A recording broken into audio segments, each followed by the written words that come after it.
በተለይም ይህ ትምህርት ለብዙ ሰው ትንሽ እንግዳ የሚሆንበት ትምህርት ነው፣ አዲስ የሚሆንበት ትምህርት ነው። ግን የመጽሐፍ ቅዱሳችን ዋና ሐሳብ እሱ መሆኑን እንረዳለን ማለት ነው፣ የእግዚአብሔር መንግስት የሚለው። ስለዚህ የእግዚአብሔር መንግስት እንል እኛ እንግዲህ የዳነው በጸጋ ነው። ጌታችን ኢየሱስ ክርስቶስን አምነን በጸጋ ድነናል። ከዳን በኋላ ግን እንዴት ነው መኖር የሚገባን የሚለውን ጥያቄ የሚመልስልን የእግዚአብሔር መንግስት ትምህርት ነው ተባብለናል። የእግዚአብሔር መንግስት ትምህርት ነው ተባብለናል እና ባለፈው ሳምንት ያየነውን ትንሽ ቶሎ ቶሎ ብዬ ለመንካት ለሞክር የተቆራረጠም ስለነበር ባለፈው በዋናነት ያየነው ባለፈው የእግዚአብሔር መንግስትና ሃይማኖት ያላቸው ልዩነት ምንድነው የሚለውን ነበር ያየነው አይደል? የእግዚአብሔር መንግስትና ሃይማኖት ያላቸው ልዩነት ምን ይመስላል የሚለውን አይተን ነበር። በተለይም ሃይማኖት ምንድነው የሚያደርገው? አባል ነው የሚያደርገው አይደል? አባል ያደርጋል። የእግዚአብሔር መንግስት ደግሞ ዜጋ ያደርጋል ተባብለናል። ሁላችንም ለምሳሌ ያለንበት የእምነት ተቋም ሊኖር ይችላል አይደል? ለምሳሌ ሙሉ ወንጌል ብትሆን የሙሉ ወንጌል ዜጋ ነኝ አትልም። አባልነት የት ነው ራሱ ነው ጥያቄው አይደል? የሙሉ ወንጌል አባል ነህ እንጂ የሙሉ ወንጌል ዜጋ አይደለም። የኢትዮጵያ ግን ዜጋ ነህ። ኢትዮጵያዊ ኮክ የኢትዮጵያ ምንድነው ዜጋ ነህ። ስለዚህ አሁን መንፈሳዊ ዓለም ላይም ተመሳሳይ ነገር ነው። ፕሪንሲፕሉ አይቀየርም፣ መሩ አይቀየርም። የእግዚአብሔር መንግስት ምንድነን? ዜጋዎች ነን እንጂ የእግዚአብሔር መንግስት አባሎች አይደለንም፣ አባላቶች አይደለንም። በምድር ላይ የተለያየ ተቋም ውስጥ ልንሆን እንችላለን። እሱ ምንም ችግር የለው። ሙሉ ወንጌል ልትሆን እንችላለን፣ መሰረተ ክርስቶስ ልትሆን እንችላለን፣ ጤናማ የሚባሉ አብያተ ክርስቲያናት ውስጥ ልትሆን እንችላለን። እሱ ችግር የለው። ግን ምድር ላይ ባለችዋ ተቋም ውስጥ አባል ሆነ በእግዚአብሔር መንግስት ውስጥ ግን ዜጋ ላትሆን ትችላለህ። እሱም ጥንቃቄ ያስፈልጋል፣ በጣም ጥንቃቄ ያስፈልጋል። እንዴት ካላችሁኝ አንዳንድ ሰው ዝም ብሎ ነው የሚገባው፣ ገብቶት ተረድቶት የማይገባ አለ። አንዳንድ ሰው ውርስ ሆኖበት ይገባል፣ ከልጅነቱ እዛው ስላደገ ዝም ብሎ ዘው የሚቀጥል አለ። እና ለዛ ነው እነዚህ ሐሰተኛ ነቢያት የምንላቸው እኮ እዚሁ ያሉ ናቸው፣ ሌላ ቦታ ያሉ አይደሉም፣ ሐሰተኛ ነቢያቶች። ስለዚህ የነሱን ትምህርት የሚሰሙ የነሱን ልምምድ የሚያደርጉ በእምነት እነሱን የሚመስሉ በመካከላችን ሊኖሩ ይችላሉ። እነዚህ የሆነ ቸርች የሆነ አጥቢያ እንትን አባል ሊሆኑ ይችላሉ፣ ግን የእግዚአብሔር መንግስት ምን አይደሉም፣ ዜጋዎች አይደሉም። ታስታውሳላችሁ ማቴዎስ ወንጌል ምዕራፍ 7 ላይ ነው ጌታ እነዛን ሰዎች ምንድን ያላቸው? ከቶ አላወቅኳችሁም ነው ያለው። ከመጀመሪያውም ጀምሮ አላቃችሁም፣ በስም እንዲያድርገን ሲሉት ከቶ አላወቅኳችሁም፣ አይ ኔቨር ኒው ዩ ነው ያላቸው። የሆነ ሰዓት ላይ አውቂያችሁ ከዛ በኋላ ካዳችሁኝ አይደለም፣ ገና ከመጀመሪያውም ጀምሮ እኔ አላቃችሁም፣ ቤት እንተዋወቃለን አላቸው። እና ለነዚህ ሰዎች በጣም ሾክ ነው ያደረጋቸው፣ የሚያስደነግጥ ነገር ነው። ግን ጌታ አያውቃቸውም። እና በጣም ፎከስ ማድረግ ያለብን የምድሪቷ ተቋም ውስጥ አባል ሆነን የእግዚአብሔር መንግስት ውስጥ ዜጋ ሳንሆን እንዳንቀር መጠንቀቅ ይኖርብናል። እና ሃይማኖት አባል ያደርግሃል፣ መንግስት ደግሞ ዜጋ ያደርግሃል የሚለውን ሐሳብ አይተናል። በተለይም ደግሞ በጣም ነገርየውን ደግሞ ከፍ እናድርጎ ከተባለ በተለይ ሌሎቹ ሪሊጂየስ ሲስተም ከክርስትና ውጪ ያሉ የሪሊጂየስ የሆኑ ሲስተሞች ምንድነው የሚያደርጉት? እዛ ውስጥ ያሉ ሰዎች የሚታዘዙት የሆነ ነገር ለማግኘት ነው። የሆነ ነገር ለማግኘት ይታዘዛሉ። እኛስ የሆነ ነገር ስላገኘን እንታዘዛለን። ምን ማለት ነው? መዳን ስላገኘን ስለጸደቅን የጽድቅን ፍሬ እናፈራለን እንጂ ለመዳን ብለን አናደርግም። ለምሳሌ እኔ ኢትዮጵያዊ ነኝ። ኢትዮጵያዊ የሆንኩት ሰርቼ ነው እንዴ? አይደለም፣ ተወልጄ ነው። በመወለድ ያገኘሁት መብት ነው። በቃ በመወለድ ያገኘሁት መብት ነው። ባለፈው እንዳልኳችሁ እኔ ለምሳሌ ከኢትዮጵያ ወጥቼ የሆነ ሀገር ብሄድ እና የዛን ሀገር ሕግ ካላከበርኩ የዛ ሀገር መንግስት ምን ያደርገኛል? ወደ ሀገሬ ይመልሰኛል፣ ይሰደኛል። ኢትዮጵያ ውስጥ ሆኜ ግን የፈለገን አይነት ወንጀል ብሰራ የኢትዮጵያ መንግስት ወዴት ይልከኛል? ወዴትም ሊልከኝ አይችልም። ከኢትዮጵያ ውጣልኝ ሊለኝ አይችልም። ኢትዮጵያዊ ነኝ። ወዴትም ሊልከኝ አይችልም። ምክንያቱም ኢትዮጵያዊ ነኝ። ሊያደርግ የሚችለው ምንድነው? እስር ቤት ሊያስገባኝ ይችላል። በጣም ከክፋ ደግሞ የሞት ፍርድ ሊወስን ይችላል። እሱም የራሱ የሆነ ፕሮሰስ አለው። አያችሁ። ስለዚህ ይህን ፕሪቪሌጅ ሜሎስ እንዴት ነው ያገኘው ከተባለ ተወልዶ ነው ኢትዮጵያ ውስጥ፣ ሌላ ምንም ሚስጥር የለውም። ስለዚህ ዮሐንስ ወንጌል ምዕራፍ 3 ላይ ዳግም ካልተወለድክ የእግዚአብሔር መንግስት አታያትም ነው ያለው ኢየሱስ ለኒቆዲሞስ። አታያትም አይደለም መግባት አታያትም ብሎታል። ስለዚህ ማወቅ አይሰጥህም ማለት ነው። እና ወደ እግዚአብሔር መንግስት ስንወለድ በመወለዳችን ብቻ የምናገኘው ፕሪቪሌጅ አለን በእግዚአብሔር መንግስት። ምን? የዘላለም ህይወት፣ ምን? ጽድቅ፣ ቅድስና ምንላቸው ነገሮች በመወለዳችን ብቻ የምናገኛቸው ናቸው እንጂ በመስራት የምናገኛቸው ነገሮች አይደሉም ብለናል። የመጨረሻው ሃይማኖት ሪሊጅን ይጠፋል ብለናል። የትኛውም ሪሊጅን ጸንቶ አይቆይም። የእግዚአብሔር መንግስት ግን ትጸናለች። የእግዚአብሔር መንግስት መታለች ደግሞም ትመጣለች ተባብለናል አይደል? የእግዚአብሔር መንግስት መታለች ባለፈው አይተናል፣ ደግሞም ትመጣለች ብለናል። ስለዚህ እቺ የእግዚአብሔር መንግስት የጸናች ነች በማለት በሃይማኖትና በኪንግደም መካከል ያለውን ልዩነት አይተናል። ሁለተኛ ያየነው በዲሞክራሲና በኪንግደም መካከል ያለውን ልዩነት ነው። በዲሞክራሲ ውስጥ የዲሞክራሲ የሆነ የመንግስት አሰራር አለ። አሁን በምድራችን ላይ ብዙ ሰው እሱን ይፈልጋል። እግዚአብሔር ያውቀዋል ወይ ከተባለ እግዚአብሔር አያውቅም። እግዚአብሔር ኪንግ ነው። እግዚአብሔር ንጉስ ነው እንጂ ፕሬዚዳንት አይደለም፣ ጠቅላይ ሚኒስትር አይደለም። ስለዚህ በዲሞክራሲ ውስጥ የሚሰራው ምንድነው ከተባለ የድምፅ ብልጫ ነው የሚሰራው። የድምፅ ብልጫ ለዛ ሀገር ሲስተም ትልቅ አብርክቶን ይሰጣል። ወደ ኪንግደም ጋር ስንመጣ ስንል ኢየሱስ ንጉስ ነው የምንለው እኛ እጅ አውጥተን መርጠነው አይደለም። በማንነቱ ምንድነው?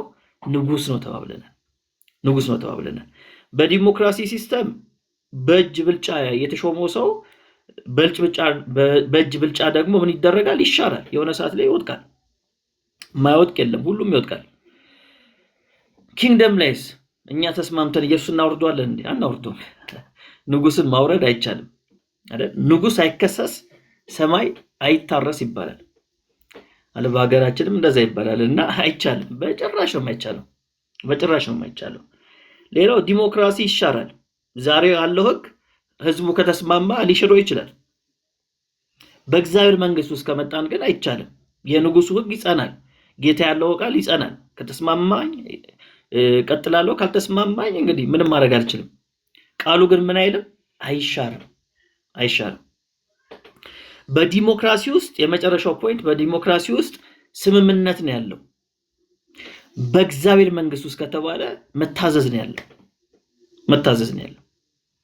ሰሚት ነው የምናደርገው እንጂ ጌታዊ ምናምን እጄን አንስቼ እቺ ብትሻሻል አልልም። እንደዛ ማድረግ መብቱ የለኝም፣ ስልጣኑ የለኝም። ስልጣኑ የማን ነው? የንጉሱ ነው ስልጣኑ። የንጉሱ ነው ስልጣኑ። ስለዚህ እነዚህን ልዩነቶች ባለፈው በተወሰነ መንገድ ለማየት ሞክረናል። ከዛ ስለ እግዚአብሔር መንግስት እናነሳ ስለምን ነበር ያነሳ ነው? ስለ ሰናፍጭ ቅንጣት አንስተናል አይደል? ሰናፍጭ ቅንጣት አንስተናል። ከዛ በኋላ ደግሞ የሰናፍጭ ቅንጣቱ ምንድነው ያለው ቴዎሎጂካል የሆነ ኢምፕሊኬሽን ነው የሚለውን ከሱ ልጀምርላችሁ ዛሬ። ለምሳሌ አንድ የመጽሐፍ ቅዱስ ጥቅስ ልስጣችሁ። እንደዚህ ይላል የማርቆስ ወንጌል ምዕራፍ 4 ቁጥር 31። የማርቆስ ወንጌል ምዕራፍ 4 ቁጥር 31 4:31 ላይ እንደዚህ ይላል እንደ ሰናፍጭ ቅንጣት ናት የእግዚአብሔር መንግስት፣ እርሷም በምድር በተዘራች ጊዜ በምድር ካለ ዘር ሁሉ ታንሳለች፣ በተዘራችም ጊዜ ትወጣለች፣ ከአትክልትም ሁሉ የምትበልጥ ትሆናለች ይላል አይደል? ከአትክልትም ሁሉ የምትበልጥ ትሆናለች ይለናል። የሚነግረን ማን ነው? ማርክ ነው። ማቴዎስ ግን ሲመዘግብልን ምን ይላል መሰላችሁ? የማቴዎስ ወንጌል ምዕራፍ 13 ቁጥር 31 ላይ ዛፍ ትሆናለች ይለናል። ሉቃስም ሲጽፍልን የሉቃስ ወንጌል ምዕራፍ 14 ቁጥር 19 ላይ ዛፍ ትሆናለች ይላል። አሁን ሁለቱ ብቻ ናቸው፣ ልብ በሉ። ማቴዎስና ሉቃስ ናቸው ዛፍ ትሆናለች የሚሉት፣ ማርቆስ አይልም። ለምን ከተባለ የሰናፍጭ ቅንጣት ዛፍ አትሆንም አይደል? ዛፍ ለመባል የራሱ የሆነ ክራይቴሪያ አለው። ክራይቴሪያ አለው። አንድ ነገር ዛፍ ዝም ብሎ ስለረዘመ ብቻ ዛፍ አይባልም። የራሱ የሆነ ክራይቴሪያ አለውና የሰናፍጭ ቅንጣት ዛፍ አትሆንም። ትልቅ ትሆናለች ኦፍ ኮርስ፣ ግን ዛፍ የሚል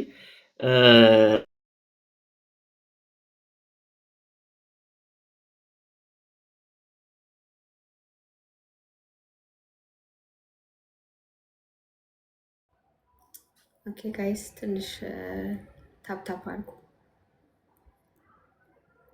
የኔ አይደለም አይደል? የኔ ይሰማችኋል? ይሰማል። እሺ ቴንክ ዩ ዮሐንስ።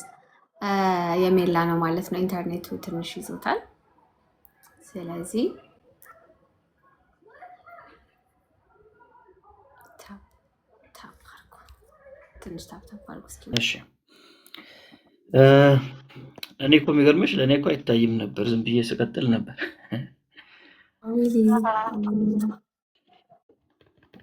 የሰናፍጭ ቅንጣት በሚለው ላይ እሱ ነው እንግዲህ እያስቸገረን ያለው። ሰናፍጭ እንዳታሳየን ብዬ ነበር። አትጥራው፣ በቃ ይቅር። መጨረሻ ላይ ዛፍ አይደለም የሚለውን ይዘናል። ከዛ ቀጥል። አይ ጥሩ ነው። እሱ ድረስ ከሰማችሁኝ ተስፋለኝ ማለት ነው። እሺ መልካም። እስቲ አንድ ጥቅስ አንቺ አንብቢልን እስቲ። እሺ እንደዛ ሳይሻል አይቀርም። የትኛውን? ሕዝቅኤል 17 ላይ ያለው። ሕዝቅኤል 17 ቁጥር ስንት? 23። እሺ በአዲሱ ወይስ ሌላ? 54 አለሽ ወለሽ? አንብቢ እስቲ፣ በአዲሱ አንብቢ፣ ችግር የለውም። እሺ በአዲሱ መደበኛ ትርጉም ምን ይላል? ከንጉሳውያን ቤተሰብ አንዱን ወስዶ ከእርሱ ጋር ውል አደረገ፣ በመሐላም ቃል አስገባው፣ የምድሪቱንም ታላላቅ ሰዎች ማርኮ ወሰደ ይላል። 54 ደግሞ ከመንግስትም ዘር ወስዶ የትኛው ነው ያነበብሽው? አዲሱ መደበኛ ትርጉም ከንጉሳውያን ቤተሰብ ይላል። 54 ደግሞ ከመንግስት ዘር ይላል። እንትን ምዕራፉ ሕዝቅኤል 17 13 ኦኬ 17 13 23 ላይ እሺ ከፍ ባለው የሚለው ነው። ልክ ነሽ። እሺ ከፍ ባለው የእስራኤል ተራራ ላይ እተክለዋለሁ፣ ቅርንጫፎች ያወጣል፣ ፍሬ ያፈራል፣ ያማረም ዝግባ ይሆናል። የወፍ አይነት ሁሉ መኖሪያውን በዚያ ያደርጋል፣ በቅርንጫፎችም ጥላ ስር ያርፋል። ኤግዛክትሊ ይሄ ነው ትንቢቱ ማለት ነው። አሁን የወፍ አይነት ነው የሚለው። እስቲ ትንሽ እንትን ልበልና ካሜራን ከፍተዋለሁ። ትንሽ ኔትወርኩ እንትን ይበል ብዬ ነው። ስለዚህ የወፍ አይነት ነው የሚለው አይደል? የወፍ አይነት ሁሉ ምን ያደርጋሉ? ያርፋሉ ይላል። ስለዚህ እዚህ ጋር የወፍ አይነት ተብሎ የተገለጡት አሕዛቦች ናቸው፣ ከተለያየ ባክግራውንድ የሚመጡ ናቸው። ስለዚህ እነዚህ ሁሉ ወደ እግዚአብሔር መንግስት ምን ይላሉ? ይጨመራሉ ማለት ነው።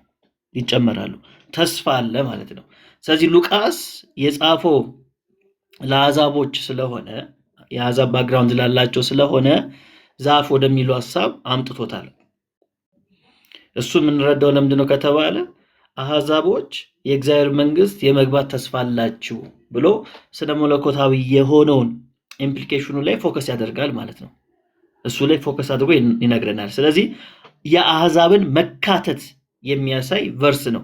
የሉቃስ ወንጌል ምዕራፍ 13 ቁጥር 19 ላይ የሰናፍጭ ቅንጣትን ትመስላለች፣ አደገችም፣ ታላቅም ዛፍ ሆነች ነው የሚለው። የሰማይም ወፎች በቅርንጫፏ ሰፈሩ ይላል። ስለዚህ ይህ ሐሳብ ከትንቢተ ሕዝቅኤል ምዕራፍ 17 ቁጥር 23 ላይ የመጣ ሐሳብ ነው። ስለዚህ የእግዚአብሔር መንግስት ለማንም የምትሆነች? ለአሕዛብ የምትሆነች። በፊት አሕዛብ ለነበር ነው ለኛ። በነገራችን ላይ አሁን አሕዛብ አንባልም። አሁን ክርስቲያኖች ነን፣ ዳግም የተወለድን ነን። በፊት አሕዛብ ነበር፣ አሁን አሕዛብ አይደለንም አይደል? ሶስት ነገር ነው ያለው። አይሁድ አለ፣ አሕዛብ አለ፣ ቤተክርስቲያን አለች። ሶስት ነገር ነው ያለው ምድር ላይ። ስለዚህ አይሁድ የሆነው በጌታ አምኖ ሲመጣ ክርስቲያን ነው። አሕዛብ የነበረው በጌታ አምኖ ሲመጣ ክርስቲያን ነው። ዳግም የተወለደ ነው፣ ወደ መንግስቱ የሚጨመር ነው። ስለዚህ እኛ ከማመናችን በፊት አሕዛብ ነበርን፣ አሕዛብ ነበርን። አሁን ጌታን አምነን ከመጣን በኋላ አሕዛብ አይደለንም፣ ቤተክርስቲያን ውስጥ ነን ያለ ነው። የክርስቶስ አካል ሆነናል። ስለዚህ ሕዝቅኤል ላይ ያለው የተስፋ ቃል በሉቃስ ወንጌል ምዕራፍ 13 አማካይነት ወደ ፍጻሜ እንደሚመጣ አሕዛብንም እንደሚያካትት መንግስቱን ጌታችን ኢየሱስ ክርስቶስ በምሳሌ አድርጎ ይነግረናል ማለት ነው። ስለዚህ የሰናፍጭ ቅንጣት ትንሽ ነች ስትታይ። ስለዚህ ጅማሯ ምንም ትንሽ ቢሆንም እየሰፋ እንደሚሄድ ነው የምናየው። ልክ የእግዚአብሔር መንግስት መጣ ያለን ማን ነው? ጌታችን ኢየሱስ ክርስቶስ ነው። ከሱ በፊት ያው መጥምቁ ዮሐንስ ለተወሰነ ጊዜ ተናግሯል። ግን በዋናነት የተናገረው ማን ነው? ጌታ ኢየሱስ ነው። ስለዚህ ሲታይ ገና ሲመጣ አንድ ሰው ነበር፣ ግን 12ቱን መረጠ፣ ከዛ 70ውን መረጠ፣ ከዛ 120 ቤተሰብ አለ፣ ከዛ እያለ ያው ዓለም ላይ ያለውን ክርስቲያን ማየት ነው።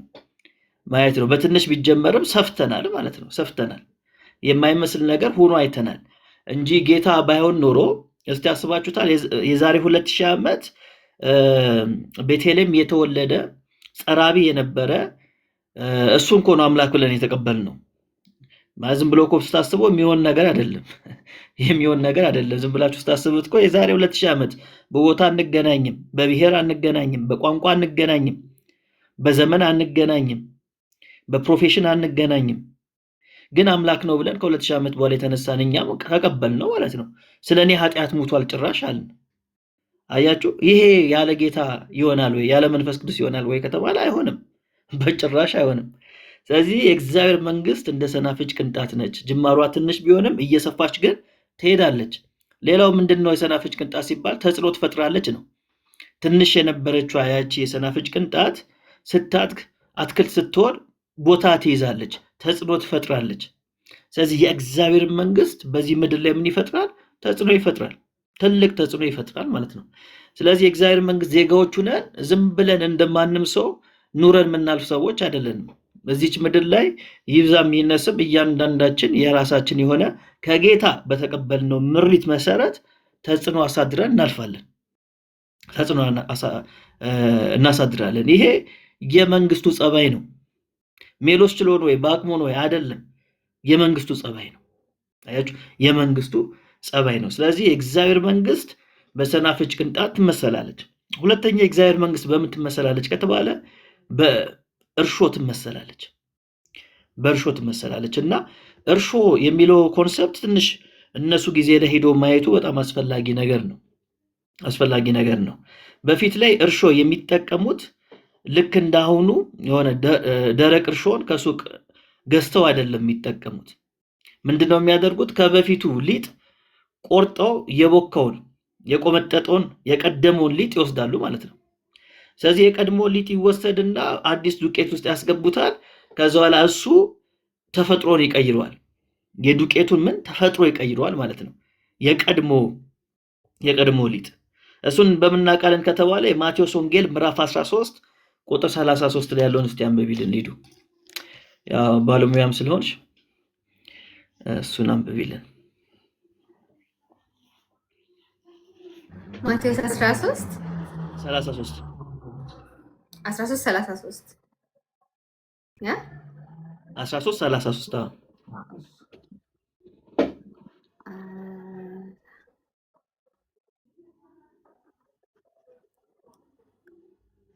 እሺ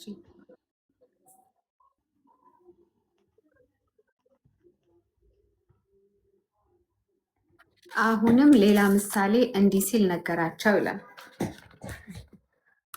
መንግስተ ሰማይ ሴት ወስዳ ሊጡ በሙሉ እስኪቦካ ድረስ በ3 መስፈሪያ ዱቄት ውስጥ በመደባለቅ የሸሸገችውን እርሾ ትመስላለች ይላል። በ54 ላንብብልህ። አይ በቃ አሪፍ ነው። ስለዚህ ምንድነው ያለው ጌታ? መንግስተ ሰማያት ሁሉ እስኪቦካ ድረስ ሴት ወስዳ፣ ተመልከቱ፣ ወስዳ እንዳልኳችሁ ከበፊቱ ሊጥ ነው የሚወስዱት። ከበፊቱ ሊጥ የተረፈውን የቦካ የቆመጠጠውን የቀድሞውን ሊጥ ነው የሚወስዱት። እሱን ይወስዱና ይጨምሩታል ማለት ነው። ስለዚህ ሲጨምሩት የቀድሞውን ተፈጥሮ ነው የሚይዘው፣ ባህሪውን ይቀይራል ማለት ነው። ስለዚህ የሰናፍጭ ቅንጣት ናት ሲለን የእግዚአብሔር መንግስት ውጫዊ ተጽዕኖ ነው የሚያሳየው። በእርሾ ሲመስላት ደግሞ ውስጣዊ ተጽዕኖ ነው የሚያሳየው። ስለዚህ የሰናፍጭ ቅንጣት ወደ ውጪ የሚደረገውን ተጽዕኖ ስናይ፣ እርሾ ደግሞ ምንድን ነው የሚያሳየው ከተባለ ወደ ውስጣችን የሚያድረውን ተጽዕኖ እናያለን ማለት ነው። ተጽዕኖን እናያለን። ስለዚህ የእርሾ ምሳሌ ምንድን ነው? ዋናው ግቡ ከተባለ የመንግስቱን ውስጣዊ ለውጥ ነው የሚያሳየው።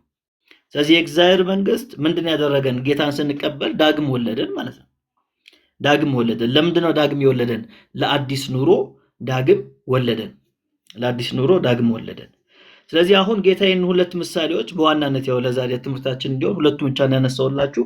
እነዚህ ምሳሌዎች ከተናገረ በኋላ በተለይም ስለ እርሾ ሲያወራ አንድ ነገር አስጠንቅቆናል። ከእርሾ ጋር በተገናኘ የሉቃስ ወንጌል ምዕራፍ 12 ቁጥር 1 የሉቃስ ወንጌል ምዕራፍ 12 ቁጥር 1 ላይ እንደዚህ ይላል፣ በዚያን ጊዜ የሕዝብ አላፍ እርስ በራሳቸው እስኪረጋገጡ ድረስ ተሰብስበው ሳሉ ለደቀ መዛሙርቱ እንዲህ ይል ጀመር፣ አስቀድማችሁ ከፈሪሳውያን እርሾ ተጠበቁ፣ እርሱም ግብዝነት ነው አለ። ስለዚህ የእግዚአብሔር መንግስት በእርሾ ትመሰላለች፣ ደግሞስ ከፈሪሳውያን እርሾ ደግሞ መራቅ አለባት። ስለዚህ ሁለት አይነት ምን አለ? ሁለት አይነት እርሾ አለ። የፈሪሳውያን እርሾ ይባላል። እሱ የፈሪሳውያን እርሾ ምንድነው ከተባለ ግብዝነት ነው ብሎ እዛ ይተረጉምልናል። ግን ከፈሪሳውያን እርሾ ብቻ ነው የምንጠበቀው ከተባለ አይደለም። ቅድም ምን ብያችኋለሁ? የእግዚአብሔር መንግስት ከሃይማኖት ጋራ ትለያያለች ብያችኋለሁ። ከዛስ የእግዚአብሔር መንግስት ከዲሞክራሲ ጋራ ትለያያለች ብያችኋለሁ። ስለዚህ አሁን የፈሪሳውያንን አየን which is religion። ሁለተኛስ የማርቆስ ወንጌል ምዕራፍ 8 ቁጥር 15 ላይ እንደዚህ ይላል፣ እርሱም ተጠንቀቁ፣ በደም ስሙኝ፣ እርሱም ተጠንቀቁ ከፈሪሳውያንና ከሄሮድስ እርሾ ተጠበቁ። ከፈሪሳውያንና ከሄሮድስ እርሾ ተጠበቁ አለ። ስለዚህ ከፈሪሳውያን ሲል ከሃይማኖተኞች ከሪሊጂየስ ሲስተም ከሚከተሉ ሰዎች ተጠበቁ፣ ከሄሮድስ ሲል ከፖለቲካል ሲስተም ተጠበቁ ነው። ስለዚህ ሁለቱን ፖይንት አድርጌ ላስቀምጥላችሁ። ከሃይማኖት እርሾ ሲባል ምን ማለት ነው? የመጀመሪያው ግብዝነት ነው። ግብዝነት ታውቃላችሁ አይደል? በአጭር ቃል ወደዚህ ስናመጣው ግብዝነት ማለት መተወን ማለት ነው። ቲያትር ገብታችሁ አይታችሁ ታውቃላችሁ? ቲያትር ስታዩ ለምሳሌ እዛ የሚተውነው ሰውዬ ንጉስ ሊሆን ይችላል። ንጉሱን ይተውናል፣ ዙፋን ላይ ይቀመጣል፣ የሚያጅበው ሰው አለ፣ እዛ መድረክ ላይ ጎርደድ ይላል። በቃ የሆነ የሚያምር ድባብ ይፈጥራል። 2 ሰዓት ያው ረጅም ነው ብዙ ጊዜ ቲያትር የሚሆነው። 2 ሰዓት 3 ሰዓት ከተጫወተ በኋላ ሲጨርስስ ልብሱን ቀይሮ ኖርማል ሰው ታክሲ ሲጠብቅ ታገኙታላችሁ። አያችሁ፣ ግብዝነት ማለት እንደዚህ ነው። ያ ሰውዬ ምን አደረገ? ንጉሱ ነው ተወነ። ንጉስ ነው ወይ? አይደለም። በዛ ስናየው ፕሮፌሽን ነው። ወደዚህ ስናመጣው ልክ እንደዚህ መጫወት ማለት ነው። ገጸ ባህሪ መላበስ እና ግብዝነት ማለት ይሄ ነው። ያልሆንኩን እንደሆንኩ ነው መታየት ማለት ነው። እና አንድ ወዳጄ ምን ይላል? እኛ የተጠራነው መስቀል ለመሸከም ነው እንጂ ስክሪፕት ለመሸከም አይደለም ይላል። እና ብዙዎቻችን መስቀሉን ትተን ስክሪፕት ነው ያዝነው። አለን ስክሪፕት።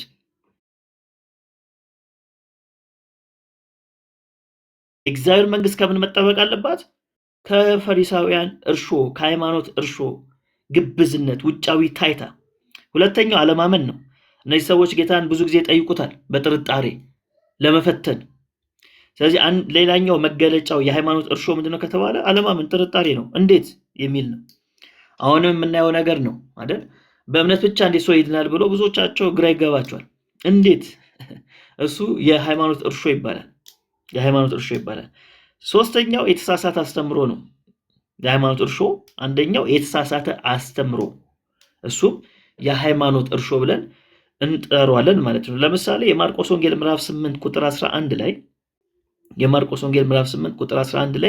ምን ይላል? ፈሪሳውያንም ወጡና ሊፈትኑት ከሰማይ ምልክት ከእርሱ ፈልገው ከእርሱ ጋር ይከራከሩ ጀመር ይላል። ምን ሊያደርጉት? ሊፈትኑት ነው የሚለው። ይሄ የፈሪሳውያን እርሾ ይባላል።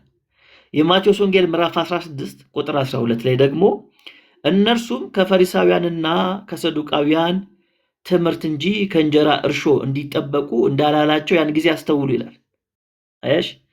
አያችሁ አይደል? ስለዚህ አሁን እዚህ ጋራ የሰዱቃውያንና የፈሪሳውያን ትምህርት አለ። ከዛ ምን በሉ? ተጠበቁ ተብለናል። ስለዚህ የፈሪሳውያን እርሾ ማለት ግብዝነት፣ የተሳሳተ ትምህርት፣ ጥርጣሬ፣ ግብዝነት፣ እነዚህ የፈሪሳውያን እርሾ ይባላሉ። ሁለተኛው የሄሮድስ እርሾ ነው። ሄሮድስ የፖለቲካ ሲስተምን ያሳያል። ከዚህ ተጠበቁ ይለናል። ባለፈው እንዳልኳችሁ ምድር ላይ ያሉ መንግስታት ከሰይጣን ናቸው ወይ ከተባለ ሰዎች ይኖራሉ፣ እንደዛ የሚያስቡ መሪዎች ሊኖሩ ይችላሉ። ግን በአብዛኛው ስናይ የፖለቲካው ጥማት ለምንድነው ከተባለ ሌላ ኢምፕሊኬሽን ይኖራል፣ ኮራፕሽን ይኖራል ማለት ነው። ሌላው የሄሮድስ እርሾ ሲባል እውነትን መፍራት ነው። እስቲ አንድ ጥቅስ ላሳያችሁ ከሄሮድስ ጋር በተገናኘ የማርቆስ ወንጌል ምዕራፍ 6 ቁጥር 20 እስቲ አንብቢልን ሊዱ ማርቆስ ወንጌል ምዕራፍ 6 ቁጥር 20 ግን ይፈራል ያመነታም ነበር ሄሮድስ ከዛ በኋላ ሲገደል ራሱ ዮሐንስ ፎከስ የሚደረገው ስለዚህ የሄሮድስ እርሾ ይባላል ማለት ነው። ክርስቲያኖች በፖለቲካ በሆኑ ነገሮች ውስጥ ሊገቡ ይችላሉ። ሲገቡ ግን በትክክለኛው መንገድ መስራት አለባቸው። የፖለቲካ ሲስተሙ ከሚያመጣው ኮራፕሽን መንፈሳዊ ህይወታቸውን ከሚያበላሸው ኮራፕሽን ራሳቸውን ሊጠብቁ ከዚህ እርሾ ራሳቸውን ሊጠብቁ ያስፈልጋል። ይሄ የኪንግደሙ ፕሪንሲፕል ነው፣ የመንግስቱ ፕሪንሲፕል ነውና የመንግስቱ እንግዲህ ንጉሱ ጌታችን ኢየሱስ ክርስቶስ ከፈሪሳውያንና ከሄሮድስ ከሃይማኖትና ከፖለቲካ እርሾ ተጠበቁ ተብለናልና የሃይማኖቱን ዓለም ብቻ ሳይሆን የፖለቲካውንም ሲስተም በአይነ ቁራኛ ማየቱ ጥሩ ነው ብዬ አስባለሁ። ግን ደግሞ እንደ ዜጋ ደግሞ መወጣት ያለብን ነገር መወጣት የለብንም ወይ? አለብን። ለምሳሌ ማርቆስ ወንጌል ምዕራፍ 12 ላይ ስለ ግብር ተጠየቀ አይደል? ጌታ ስለ ግብር ሲጠይቁት ምን አላቸው? ሳንቲሞን አምጡልኝ አለ። ከዛ አምጡልኝ ካለ በኋላ አሳያቸው አይደል? እቺ መልክ ጽሕፈቲቱ የማን ናት አላቸው። እነርሱም የቄሳር ናት አሉት። ኢየሱስ መልሶ የቄሳርን ለቄሳር የእግዚአብሔርን ለእግዚአብሔር አስረክቡ አላቸው ማለት ነው። አስረክቡ አላቸው። ስለዚህ በጽድቅና በቅድስና በሆነው መንገድ ፖለቲካው የሚያዘንን በምድር ላይ ያለው መንግስት የሚያዘንን ሰሚት ማድረግ ግዴታ እንደሆነ ጌታ ከዚህ ትምህርቱ እንማራለን ማለት ነው። አት ዘ ሴም ታይም ደግሞ ከፖለቲካ ኮራፕሽን ከሄሮድስ እርሾ ደግሞ ራሳችንን መጠበቅ ይኖርብናል ማለት ነው። ራሳችንን መጠበቅ ይኖርብናል። በጣም አሪፍ። ስለዚህ ስለ መንግስታት እንደዚህ ካል የዓለም መንግስታትና የጌታ ኪንግደም ምንድነው ለውጡ የሚለው እንዴ? ሁለቱን ለውጦች እንዴ እስቲ አሁን ማሳያችሁን እንግዲህ ቲክቶክ እንደማይዘጋው ተስፋ አደርጋለሁ። እሺ ይሄ ወሳኝ ነገር ስለሆነ እሺ እዚህ ጋር ምን አለ? ፒራሚድ አለ አይደል?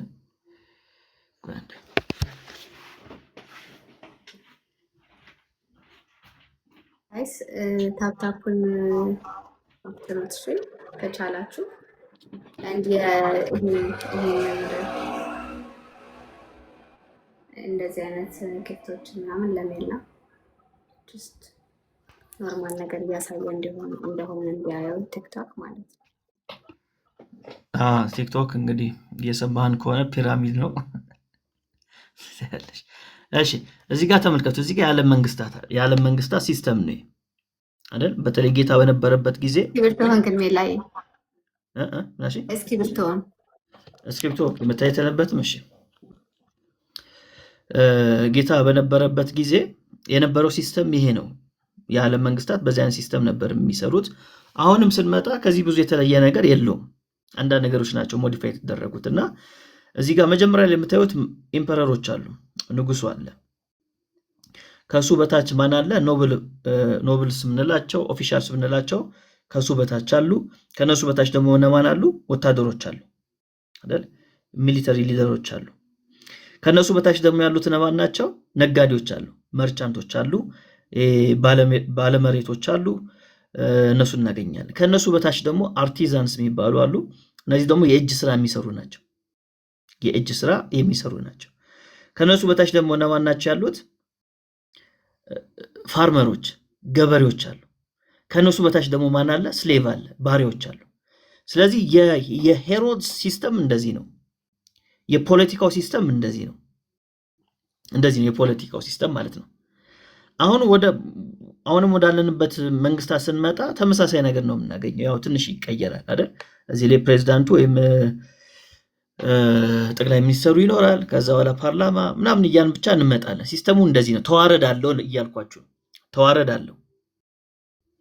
በዚህ አይነት መንገድ ነው የሚሄደው። ይሄ የዓለም ሲስተም ነው። የዓለም መንግስታት የሚጠቀሙት ሲስተም ነው። የእግዚአብሔር መንግስት ሲስተምስ እንዴት ነው ከተባለ የእግዚአብሔር መንግስት ሲስተም ደግሞ እንደዚህ ነው። ሄራርኪ የለውም።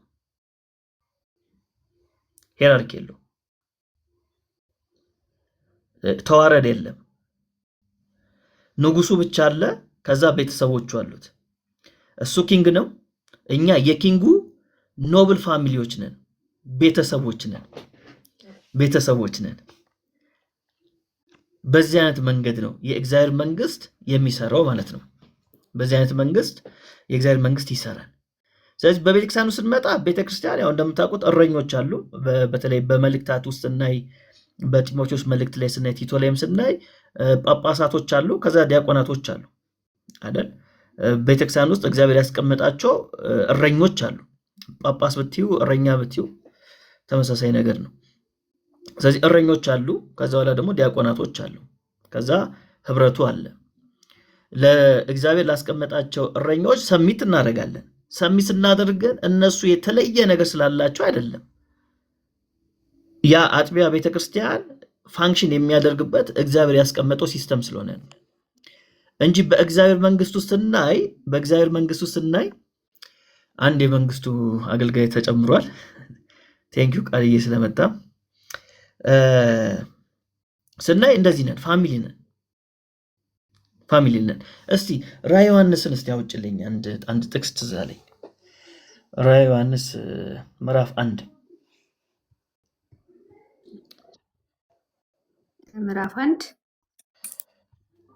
ምዕራፍ 1 ቁጥር 6 ወይም 7 እስቲ አንብቢልኝ። ምንድን ነው የሚለው?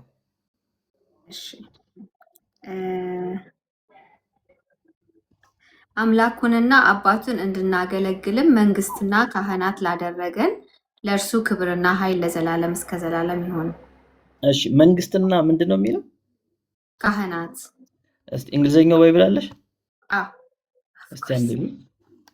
እውነቱን ለካ ዩኬ እያለሽ አማርኛው እሺ የትኛውን? ኤንአይቪ፣ ኤንኤልቲ ወይስ አምፕሊፋይድ? እስቲ አንብቢያቸው ቨርዥኖቹን። እሺ ኤንኤልቲ ምን ይላል? He has made us a kingdom of priests for God his Father. All glory and power to him forever and ever. ኦኬ እሺ ኬጄቪውን ላንብብላችሁ። ኪንግ ስለሆነ ቨርዥኑ ራሱ ኪንጉን ላንብብላችሁ። ምን ይላል መሰላችሁ? እሺ ስክሪፕቶ ብለሻል። መንግስትም ለአምላኩና ለአባቱ ካህናት እንድንሆን ላደረገን ነው የሚለው። ኬጂቪ ላይ ግን እንደዚህ ይላል and has made us ምን kings መንግስት አትሆንም ማለት ሰው መንግስት አይሆንም። አንዱ ሰው መንግስት አይሆንም። ለምሳሌ ጠቅላይ ሚኒስትራችን በግላቸው መንግስት አይደሉም አይደል? ያን መንግስት የሚመሩ ናቸው እንጂ። ስለዚህ ይሄኛው ትርጓሜ ሞር ሴንስ ይሰጣል። ምን አድርጎናል ነው የሚለው? ኪንግስ ኤንድ ፕሪስት። ስለዚህ ካህናት አድርጎናል፣ ነገስታት አድርጎናል ማለት ነው። ስለዚህ እኛ የንጉሱ ምንድነን? ቤተሰቦች ነን፣ ሮያል ፋሚሊዎች ነን። ስለዚህ ኪንግስ ነው ያደረገን። በቃ ለውጥ የለም፣ በእኔና በሊዱ መካከል ለውጥ የለም፣ ምንም የለም። በቃ ኪንግስ ነው፣ ሌላ የለም። እዚህ ጋር ቅድም እንዳየነው ስሌቮች አሉ እንደ የሉም። በዚህ እንትን ውስጥ የለም። እኛ ስሌቭ ብንሆን ምን ሆኖ ለዋናው ኪንግ ነው አይደል? ለዋናው ኪንግ ነው እንጂ በኪንግደም ውስጥ ስንመጣ እንደዚህ አይነት ፋሚሊ ነው ያለውና ይሄ ፋሚሊ ደግሞ የሚሄደው በምንድን ነው? በፍቅር ነው ፋንክሽን የሚያደርገው ማለት ነው። እሺ ስለዚህ እንደዛ ሲሆን በቃ ከጎን ካለን ወንድማችን ጋር ያለን ነገር ጤናማ ይሆናል ማለት ነው። ጤናማ ይሆናል። ስለዚህ በተለየ መንገድ ከኛ የሚበልጥ ማንም የለም። ግን ለአገልግሎት ጥቅም ሲባል እግዚአብሔር በቤተክርስቲያን ውስጥ ደግሞ ያስቀመጣቸው እረኞች አሉ። ለነሱ ደግሞ እናደርጋለን ሰሚት እናደርጋለን ማለት ነው። እውነት ነው የምድሩ። ስለዚህ ኪንግስ ዊ አር ኪንግስ ኤንድ ፕሪስትስ፣ ካህናት ነን፣ ነገስታት ነን። ከማን የተነሳ? ከንጉሱ የተነሳ ማለት ነው። ስለዚህ የእግዚአብሔር መንግስት እንደዚህ ነው የሚያደርጋቸው። እሺ የእግዚአብሔር መንግስት እንደዚህ አይነት ፕሪቪሌጅ ይሰጣቸዋል። ሪሊጅን ደግሞ ያው እንደምታውቁት ምን እንደሚያደርጋቸው እንግዲህ ብዙዎቻችን ቀምሰነዋል። በዚህ አይነት መንገድ እናየዋለን። ሌላው ከዚህ ጋር በተገናኘ የሰው ፍላጎት ምንድን ነው? ወይም በሌላ አገላለጥ ፍላጎታችሁ ምንድን ነው? እኛ ሁላችንም እንግዲህ በኤሰንስ ደረጃ ሰው ነን ሁላችንም በኤሰንስ ደረጃ። ስለዚህ ተመሳሳይ የሆነ ፍላጎት አለን አይደል? ሁላችንም ተመሳሳይ የሆነ ፍላጎት አለን። በአንዳንድ ነገሮች ላይ ብንለያይም ግን መሰረታዊ በሚባሉ ጉዳዮች ላይ ግን ተመሳሳይ የሆነ ፍላጎቶች አሉን። የእግዚአብሔር መንግስትስ ፍላጎት ምንድን ነው የሚለውን ደግሞ አሁን መረዳት አለብን። አሁን ይህን ትምህርት ስጀምር አንድ ነገር ተናግሬያለሁ። የእግዚአብሔር መንግስት ትምህርት ስንማር የምንተወው ነገር እንዳለ መረዳት አለብን። አሁን የእግዚአብሔር የጸጋውን ወንጌል ስንሰማ ያገኘነውን ነው አይደል? እንዲህ ተደርገሃል፣ በክርስቶስ እንደዚህ ይሆናል፣ በክርስቶስ እንደዚህ ይሆናል፣ የተደረገልን ነገር አሜን ብለን እንቀበላለን። ስለ እግዚአብሔር መንግስት ወይም የመንግስቱን ወንጌል ግን ስንረዳ ደግሞ የምንተወው ነገር አለ። ለምሳሌ አብርሃም ማስሎን ታውቁታላችሁ ብዬ አስባለሁ። በትምህርት ቤት የአብርሃም ማስሎ ሄራርኪ ኦፍ ኒድስ የሚባል አለ። ይህን እንግዲህ በተለይ ካምፓስ ላይ ብዙ ሰው ይማረዋል። የአብርሃም ማስሎ ሄራርኪያል ኦፍ ኒድስ ተብሎ ይታወቃል። ያስቀመጠው ነው እንግዲህ አብዛኛው ሳይንሱ የሚስማማበት ጉዳይ ነው። ከታች ምን አለ? ፊዚዮሎጂካል ኒድስ የሚባል አለ። ከዛ ከፊዚዮሎጂካል ኒድስ ወደ ሴፍቲ ኒድ ይመጣል። ከሴፍቲ ኒድ ወደ ሶሻል ኒድ ይመጣል። ከሶሻል ኒድ ወደ ኢስቲም ኒድ ይመጣል። ከዛ መጨረሻው ሰልፍ አክቹዋላይዜሽን ይባላል። አሁን መጀመሪያ ማንም ሰው እዚህ ጋር ነው ያለው፣ ፊዚዮሎጂካል ኒድ ላይ ነው ያለው። ምንድነው እዚህ ውስጥ ያለው? ምግብ፣ መጠለያ፣ ውሃ፣ እነዚህ የምንላቸው ነገሮች። ይሄ ማንም ሰው የሚፈልገው ነገር ነው። ይሄ ሰው ሲሟላለት ቀጣይ ምን ይፈልጋል? ሴፍቲ ኒድ ይፈልጋል። የምን ሴፍቲ? የገንዘብ ሴፍቲ አይደል? የራስ የሆነ ቤት ይፈልጋል። ቋሚ የሆነ ደሞዝ ይፈልጋል፣ ወይም ቋሚ የሆነ ኢንካም ይፈልጋል። ይሄ የሴፍቲ ኒድ ነው። ወደ ሴፍቲ ኒድ ከመምጣታችን በፊት ግን ምን ያስፈልገናል? ፊዚዮሎጂካል ኒድ ያስፈልጋል ማለት ነው። ከዛ እዚህ ጋር ይሄ ነገር ሲሟላለን ወደዚህ እንመጣለን። አየህ፣ ፍላጎታችን ይጨምራል። በፊት ተከራይተህ ነው የምትኖረው፣ አሁን የራስን ቤት ትፈልጋለህ።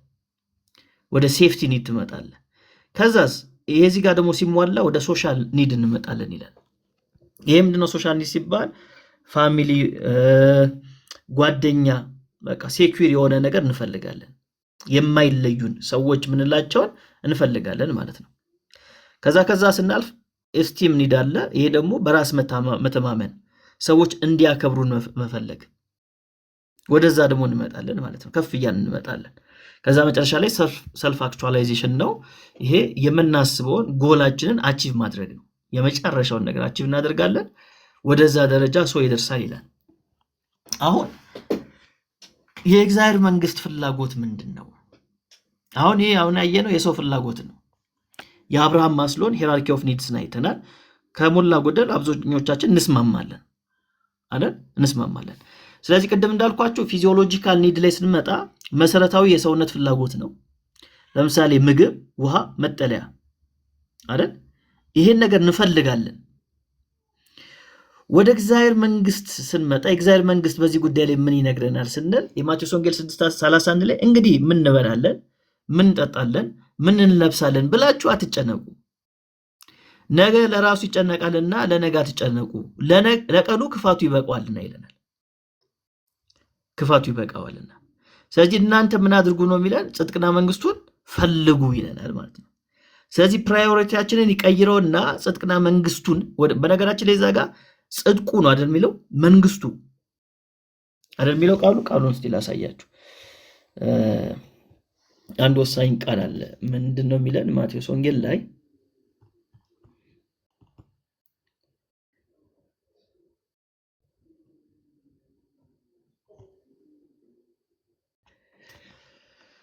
እሺ፣ ነገር ግን አስቀድማችሁ የእግዚአብሔርን መንግስት ጽድቁንም ፈልጉ ይህም ሁሉ ይጨመርላችኋል ይላል። እዚህ ጋር ማቴዎስ 6:31 በእንግሊዝኛው አድርገን ስናየው but seek ye first the kingdom of God and his righteousness ይላል። እንዴ መንግስቱ ጽድቅ አለው እንዴ? ሂዝ ነው የተባለው እኮ። ስለዚህ ኢምፕላይ የሚያደርገው ማለት ነው ጌታን ራሱ ኢምፕላይ ያደርጋል። ሂዝ ነው የሚለው የጌታ የሆነውን ነገር ፈልጉ ነው። ሂዝ ራይቸስነስ። ምክንያቱም መንግስቱ ያለ ጌታ ምንም ነው። ከጌታ የተነሳ ነው መንግስቱ የምንፈልገው ተባብለናል። ስለዚህ ሂዝ ይላል ጽድቁንም ሲል ሂዝ ራይቸስነስ የእርሱን ጽድቅ ፈልጉ ይለናል። ስለዚህ ፕራዮሪቲያችንን ምን ያደርገዋል? ይቀይረዋል ማለት ነው። ይቀይረውና ወደ ጽድቁና መንግስቱን ወደ መፈለግ ፎከስ እንድናደርግ ያዘናል። ስለዚህ እንደ ክርስቲያን የመጀመሪያው እንደ ኒድ የምናስቀምጠው ምንድነው? ጽድቅና መንግስቱን መፈለግ ነው። ከዛ ሁለተኛው ሴፍቲ ኒድ ነው ተባብለናል። የደህንነት የሰላም ፍላጎት ማለት ነው። በሰላም መኖር፣ በህይወት መቆየት፣ የራስ የሆነ ነገር ማፍራት፣ ይሄ ሴፍቲ ኒድ ነው። የሰው ልጅ ይፈልጋል። የእግዚአብሔር መንግስት ውስጥ ከገባን በኋላ ግን የእግዚአብሔር መንግስት ምንድን ነው የሚለን? ምንድን ነው የሚፈልገው መንግስቱ ስንል በጣም በሚገርም ሁኔታ ጌታ እንደዚህ ይለናል። ህዝቡንም ከደቀ መዛሙርቱ ጋር ጠርቶ እንዲህ አላቸው፣ ከኋሌ ሊመጣ የሚወድ ቢኖር ራሱን ይካድ፣ መስቀሉንም ተሸክሞ ይከተልኝ ይላል። ማርቆስ ወንጌል 8:34። ሴፍቲ ኒድ አይደለም እዚህ ጋር የሚለን ጌታ። ራሱ ምን ያደርግ? ይካድ፣ የራሱን መስቀል ተሸክሞ ይከተለኝ። ከዛ ማርቆስ 8:35 ላይ ስንመጣ ነፍሱን ሊያድን የሚወድ ሁሉ ያጠፋታልና ስለኔ ስለ ወንጌል ነፍሱን የሚያጠፋ ሁሉ ግን ያድናታል ይላል። ስለዚህ ሴፍቲ ኒዳችን ማን ነው ከተባለ ወንጌሉ ነው። አያችሁ፣ እዚህ ጋር ሴፍቲ ኒድ የምንለው በሰላም መቆየት፣ በህይወት መኖር ምናምን። እዚህ ጋር ግን ስንመጣ መንግስቱ ጋር ስንመጣ ሴፍቲ ኒዳችን ራሱ ጌታ ነው። አያችሁ፣ ራሳችሁን ክዳችሁ ሴፍቲ ኒዴ አንተ ነህ ብላችሁ ከመጣችሁ እሱ የእናንተ ነገር ሊያሟላ ይችላል፣ በሰላም ሊያቆይ ይችላል። ካልሆነስ በቃ ወደሱም ልትሄድ ይችላል። ስለዚህ እንደ ክርስቲያን ሴፍቲ ኒድ የምናደርገው ፕራዮሪቲ የምናደርገው ሁሌ ማንን ነው? ጌታን ነው። መንግስቱ ይሄን ነው የሚፈልገው። መንግስቱ ይሄን ይፈልጋል። ከዛ ሶስተኛው ምንድን ነው? ማህበራዊና የፍቅር ግንኙነት መፈለግ፣ ቢሎንጊነስ። እዚህ ጋር ዘመድ፣ ፍቅረኛ ሊሆን ይችላል፣ ቤተሰብ ሊሆን ይችላል። ይሄን ሰው ይፈልጋል አይደል? በእነሱ መወደድን ሰው ይፈልጋል። ወደ እግዚአብሔር መንግስት እንመጣስ ጌታ ምን አለ? ማቴዎስ ወንጌል ምዕራፍ 12 ቁጥር 48 እርሱ ግን ለነገረው መልሶ እናቴ ማን ናት? ወንድሞቼስ እነማን ናቸው አለ። በሰማያት ያለውን የአባቴን ፈቃድ የሚያደርግ ሁሉ እርሱ ወንድሜ እህቴም እናቴም ነው በማለት ይናገራል። አሁን ጌታ እያስተማረ መጡና ረበሹት አይደል? የአባቴን ፈቃድ የሚያደርግ ነው ወንድሜ እህቴ እናቴ ብሎ መለሰ ማለት ነው። ስለዚህ ጌታ ከቤተሰብ ይልቅ ለማን ቅድሚያ ሰጠ? ለወንጌሉ ቅድሚያ ሰጠ። ከስጋዊ ዝምድና ይልቅ ለመንፈሳዊ ዝምድና ቅድሚያ ሰጠ ማለት ነው። ስለዚህ እንደ እግዚአብሔር መንግስት ሰዎች ቅድሚያ መስጠት ያለብን እኛ ለማን ነው ከተባለ ለሃይማኖት ቤተሰቦች፣ ሐዋርያው እንደሚናገሩ አይደል? ቅድሚያ ፕራዮሪቲ ነው። ይሄ ቢብሊካል ነው ማወራችሁ። እርዳታን በተመለከተ ራሱ ምንድነው የሚለው? ቅድሚያ ለማን ይደረግ ነው የሚለው? ለሃይማኖት ቤተሰቦች ይደረግ፣ ከዛ በኋላ ሌላ ናግዝ ነው የሚለው። ኪንግደሙ እንደዚህ ነው ፋንክሽን የሚያደርገው። ስለዚህ በስጋ ከሚዛመዱን ሰዎች ይልቅ በመንፈሳዊ ነገር የሚዛመዱን ሰዎች ይበልጣሉ ማለት ነው። ለምን? እዛ የምንገናኘው ከነሱ ጋር ነው። ከመንፈሳዊ ዘመዶቻችን ጋር ነው የምንገናኘው። ከስጋ ዘመዶቻችን ጋር አንገናኝም። ጌታን ከተቀበሉ ኦፍኮርስ እንገናኛለን። ከዛ ኤስቲም ኒድ አለ። ይሄ ክብርን፣ እውቅናን መፈለግ፣ መከበርን መፈለግ፣ በሶሳይቲው ዘንድ እውቅናን ማግኘት፣ ይህን ሰው ይፈልጋል። እነዚህ ነገሮች ሲሟሉለት ወደዚህ ደረጃ መድረስ ይፈልጋል። ጌታ ደግሞ ምን አለ? ሉቃስ ወንጌል ምዕራፍ 10 ቁጥር 46 ላይ ረጅምም ልብስ ለብሰው መዞር ከሚፈልጉ፣ በገበያም ሰላምታ፣ በምኩራብም የከበሬታ ወንበርን፣ በሰላምታም የከበሬታ ስፍራ፣ በምሳም የከበሬታ ስፍራ ከሚወዱ ከጻፎች ተጠበቁ አለን ማለት ነው። ምን ማለት ነው? ልታይን አትፈልጉ። ይሄ ጌታ ይነግረናል። መንግስቱ በዚህ አይነት መርህ መጓዝ እንዳለበት ይናገራል ማለት ነው። ከዛ የመጨረሻው ነገር ምንድነው? ሰልፍ አክቹዋላይዜሽን ነው። የራስን አቅም ሙሉ ለሙሉ ማውጣት፣ አቅምን ሙሉ ለሙሉ ተጠቅሞ ከፍተኛ ደረጃ ላይ መድረስ ነው የመጨረሻው የሰው ልጅ ፍላጎት። ወደ መንግስቱ ስንመጣ እስከተባለ ማርቆስ ወንጌል ምዕራፍ 10 ቁጥር 45 ላይ እንዲሁም የሰው ልጅ ሊያገለግልና ነፍሱን ለብዙዎች ቤዛ ሊሰጥ እንጂ እንዲያገለግሉት አልመጣም ይላል። ስለዚህ እዚህ ጋር ምንድነው የምናየው ከተባለ ጌታ ይህንን ሰጥቶናል፣ ምሳሌ ሰጥቶናል፣ ሲምቦል አድርጎ ሰጥቶናል። ምን እንድናደርግ? የእሱን ፍለጋ እንድንከተል ማለት ነው። ስለዚህ እዚህ ጋር ኦፍኮርስ የራሳችን የምንላቸው ነገሮች አሉ፣ ግን ቅድሚያ መስጠት የሚገባ ነገር ለምንድነው ከተባለ ለመንግስቱ ስራና ለወንድሞቻችን ቅድሚያ መስጠት አለብን ማለት ነው። ለምን? የመንግስቱ ዜጋዎች ቅድም እንዳየነው አንድ ፋሚሊ ነን፣ ኖብል ፋሚሊዎች ነን። በዚህ አይነት መንገድ የሰው ፍላጎት አለ፣ የአብርሃም ማስሎ ሂራርኪ ኦፍ ኒድስ የሚባለው አለ፣ የእግዚአብሔር መንግስት ደግሞ ፍላጎት አለ። እነዚህ ነገሮች እንደ መንግስቱ ዜጋ በጣም ልናስብበት ይገባል። ስለዚህ የመጀመሪያውን እኔ መሰረታዊ ፍላጎት የተባለውን በመንግስቱ ደግሞ የኔ የተቀመጠው ጌታ ምናለን ማቴዎስ 6:25 ላይ የምትበሉት አለ፣ የምትጠጡት አለ፣ ከዛስ የምትለብሱት አለ። ስለዚህ ነገሮች ምን አትበሉ፣ አትጨነቁ አለ፣ አትጨነቁ አለ።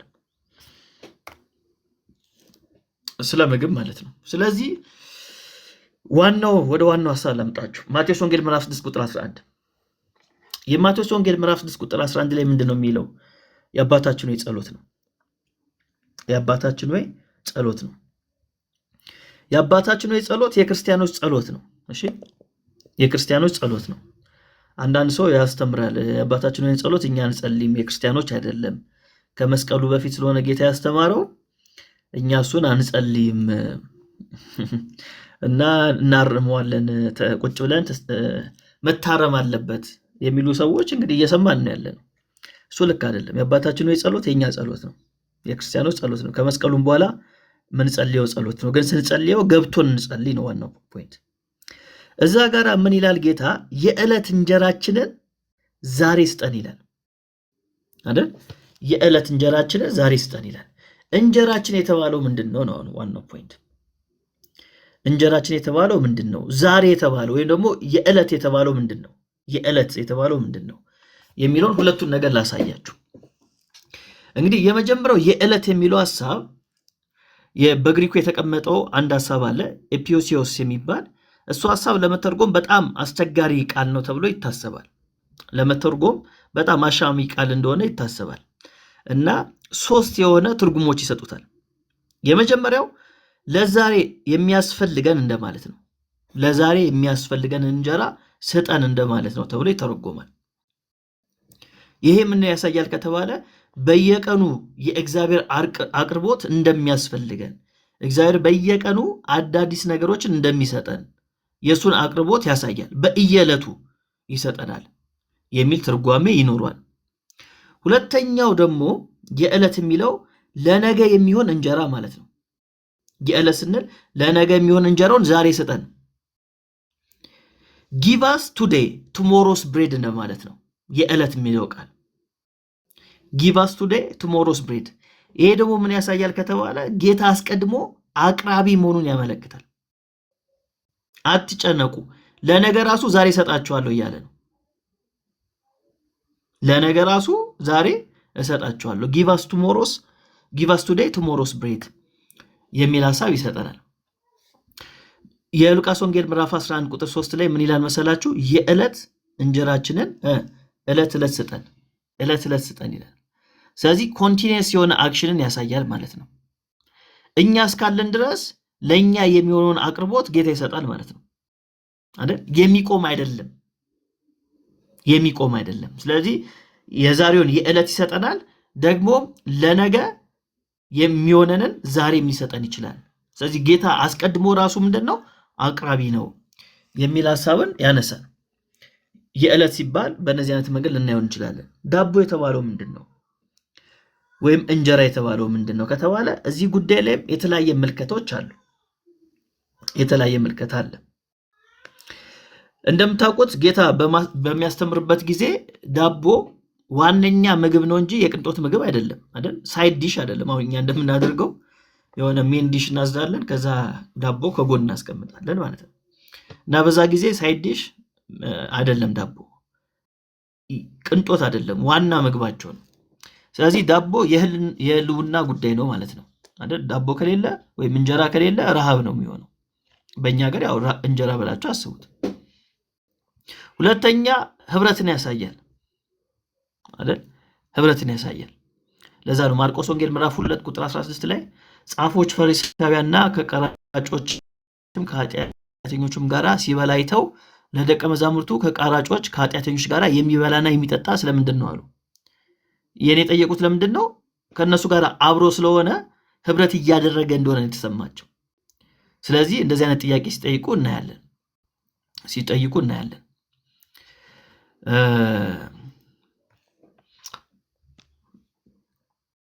ይሄ እንጀራ የዕለት እንጀራችንን ወይም የዕለት ዳቦአችንን ዴይሊ ብሬድ የምንለው ራሱ ብሬዱ ምንድን ነው ከተባለ የመጀመሪያው ነገር ስጋዊ መብል ምን በለው አለን። ኖርማሉ ዳቦ ምን በለው እሱን ያመለክታል ተብሎ ይታሰባል። የመጀመሪያው ነገር የሉቃስ ወንጌል ምዕራፍ 11 ቁጥር 5 ላይ እንዲህ አላቸው፣ ከእናንተ ማናቸውም ወዳጅ ያለው በእኩለ ሌሊትስ ወደ እርሱ ሄዶ ወዳጄ ሆይ 3 እንጀራ አበድረኝ የሚለውን ጌታ ምሳሌ የሚያመጣበት ክፍል ላይ ነው አባታችን ነው የምናገኘው የሉቃስ ወንጌል ምዕራፍ 11 ላይ። ስለዚህ ይህን ጥቅስ ተይዞ አይ በቃ ዳቦ የተባለው ጀስት ምን በለው ዳቦ ነው የሚል ሐሳብ ይነሳል። ግን እዚህ ላይ የሚነሳው ተቃውሞ አለ። እዚህ ላይ የሚነሳው ተቃውሞ ምንድነው ከተባላችሁ እዛው የሉቃስ ወንጌል ምዕራፍ 11 ላይ ጌታ ምን ብሏል? አባት ከሆናችሁ ከእናንተ ከማንኛችሁም ልጁ እንጀራ ቢለምነው እርሱም ድንጋይ ይሰጠዋልና? አሳ ደግሞ ቢለምነው በአሳ ፈንታ እባብ ይሰጠዋልን? ወይንስ እንቁላል ቢለምነው ጊንጥ ይሰጠዋልን?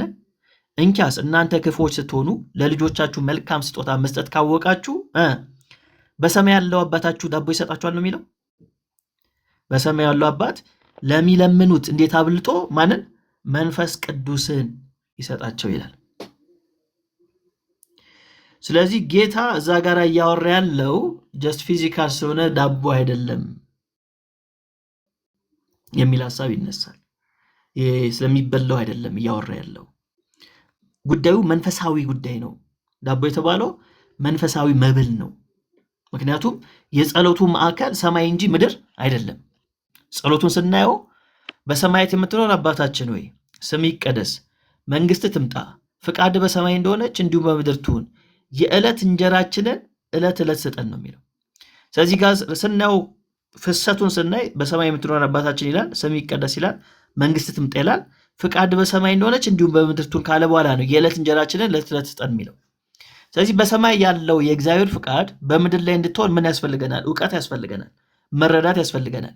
ስለዚህ ያንን መረዳት ካንተ ዘንድ የሆነው በመንፈስ ቅዱስ የሆነውን አብርሆት ዕለት ዕለት ስጠን ነው እያለ ያለው እንጂ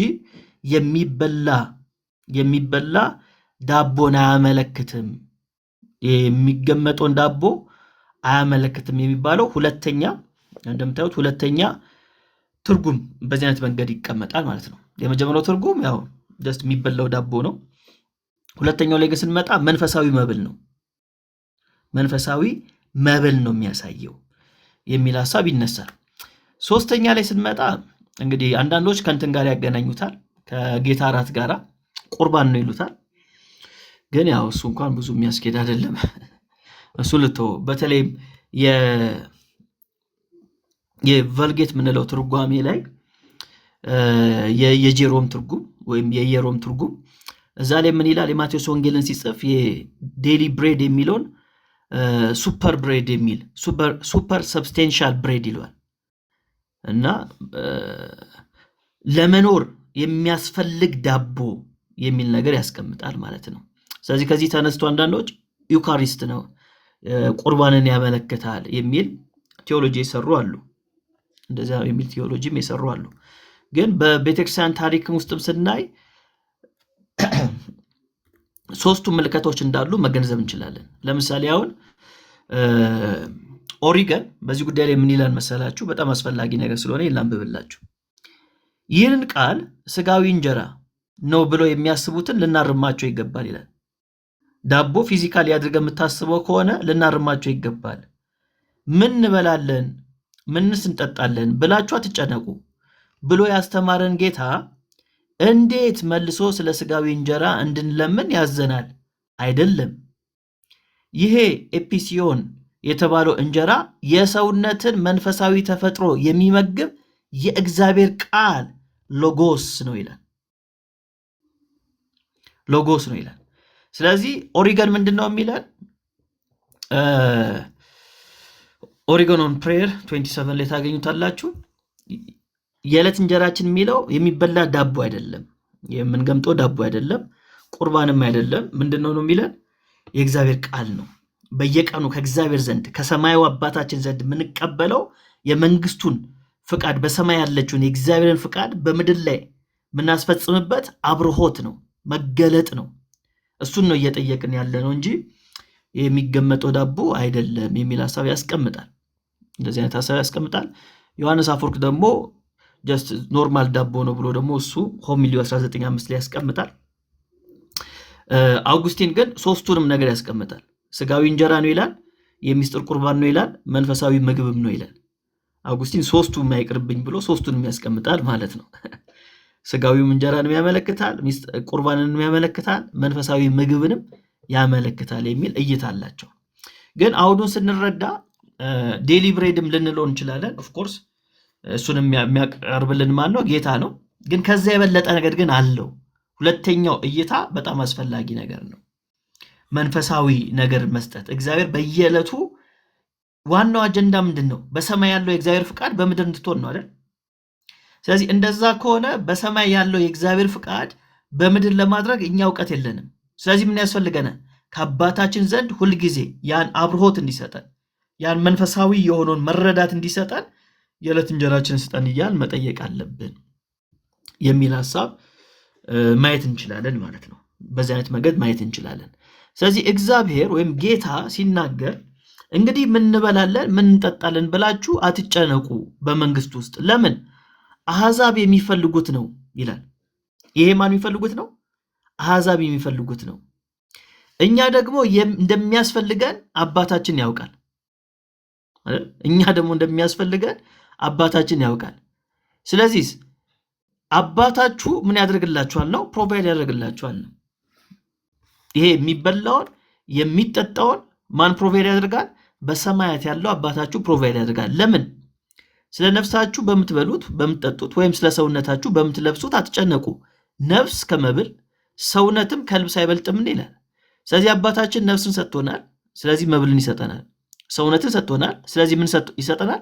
ልብስን ይሰጠናል። ስለዚህ እንደ መንግስቱ ዜጋዎች ሁልጊዜ እኛ ፎከስ ማድረግ ያለብን ምኑ ላይ ነው? መንግስቱ ላይ ነው። መንግስቱ ላይ ፎከስ ማድረግ ይጠበቅብናል ማለት ነው። እና በጣም የሚገርማችሁ ጌታ እንግዲህ ማቴዎስ ወንጌል ላይ ወፍ የሚል ምሳሌ ያመጣል፣ ሉቃስ ወንጌል ላይ ደግሞ ቁራ የሚል ምሳሌ ያመጣል። ምክንያቱም ያው ሉቃስ ወንጌል የተጻፈው ለማን ነው? ለአሕዛቦች ነው፣ የአሕዛብ ባክግራውንድ ላላቸው ነው። ማቴዎስ ደግሞ ለማን ነው? ለአይሁዳውያን ነው። ስለዚህ ቁራ በአይሁዳውያን ዘንድ ጥሩ አይደለም፣ የጥሩ ምሳሌ አይደለም፣ የረከሰ ነው። ስለዚህ ወፍ የሚል ቃል ይጠቀምላቸዋል።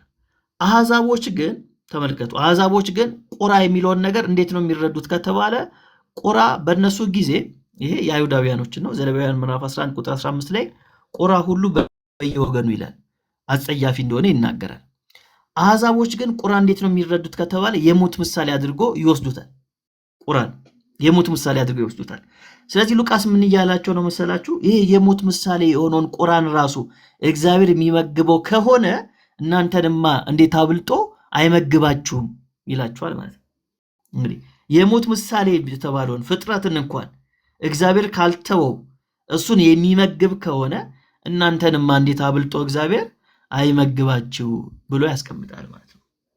አይመግባችሁም ወይ ብሎ ያስቀምጣል። ስለዚህ በምትበሉት በምትጠጡት በምትለብሱት ምን አትበሉ፣ አትጨነቁ ይላል። ስለዚህ በእግዚአብሔር መንግስት ውስጥ እነዚህ ነገሮች ፕሮቫይድ የሚያደርገው ማን ነው? እግዚአብሔር ፕሮቫይድ ያደርጋል ነው። ለምን? እኛ የመንግስቱ ዜጋዎች ነን። ታውቃላችሁ አይደል? አንድ አምባሳደር የሆነ ሀገር ቢሄድ፣ ለምሳሌ ቻይና ቢሄድ ያ አምባሳደር የእሱን ነገር የሚያሟላለት ማን ነው? የኢትዮጵያ መንግስት ነው አይደል? የኢትዮጵያ መንግስት ያሟላለታል፣ ልጆቹን ያስተምርለታል፣ ወጪውን የዕለት ወጪውን ይሸፍንለታል። ከዛስ ደሞዝ ይከፍሏል። አምባሳደሩ ስራው ምንድነው ከተባለ የአምባሳደሩ ስራ አገሩን ማስተዋወቅ፣ እዛ ቻይና ውስጥ ያሉ ኢትዮጵያኖች ሲጎዱ ምን ሲሉ እነሱን የሚያስፈልጋቸውን ነገር ማሟላት አይደል? መስማት። ይሄ ነው የአምባሳደሩ ስራ። የእሱ የሆነውን ነገር ሁሉ ግን ማን ያሟላለታል? የኢትዮጵያ መንግስት ያሟላል። ስለዚህ እኛም የወላችሁ የእኛን ነገር የሚያሟላው ማን ነው? እግዚአብሔር ነው የሚያሟላው። ቤተክርስቲያን በምድር ላይ ያለች የእግዚአብሔር ኤምባሲ ነች። እግዚአብሔር ያሟላል። የእኛ ድርሻ ምንድን ነው? መንግስታችንን ማስተዋወቅ ነው። ለዛ ነው ክርስቲያኖች ታያላችሁ በየጎዳናው ይሰብካሉ። ይሄ እኮ የሚያደርገው ክርስቲያን ነው። በየቦታው እየገቡ ይሰብካሉ። አያችሁ፣ ክርስቲያን ነው ያን የሚያደርገው። ዳግም የተወለደ ነው ያን የሚያደርገው። የሃይማኖቱ ዓለም ኑ ነው የሚለው፣ ክርስቲያንስ ሂዱ ነው የሚለው አይደል? የሃይማኖቱ ዓለም በር ዘግቶ ነው ኑ የሚለው፣ ኑ እኛ ጋራ ይላል። ክርስቲያንስ ይሄዳል። ለዛ እኮ ነው ጌታ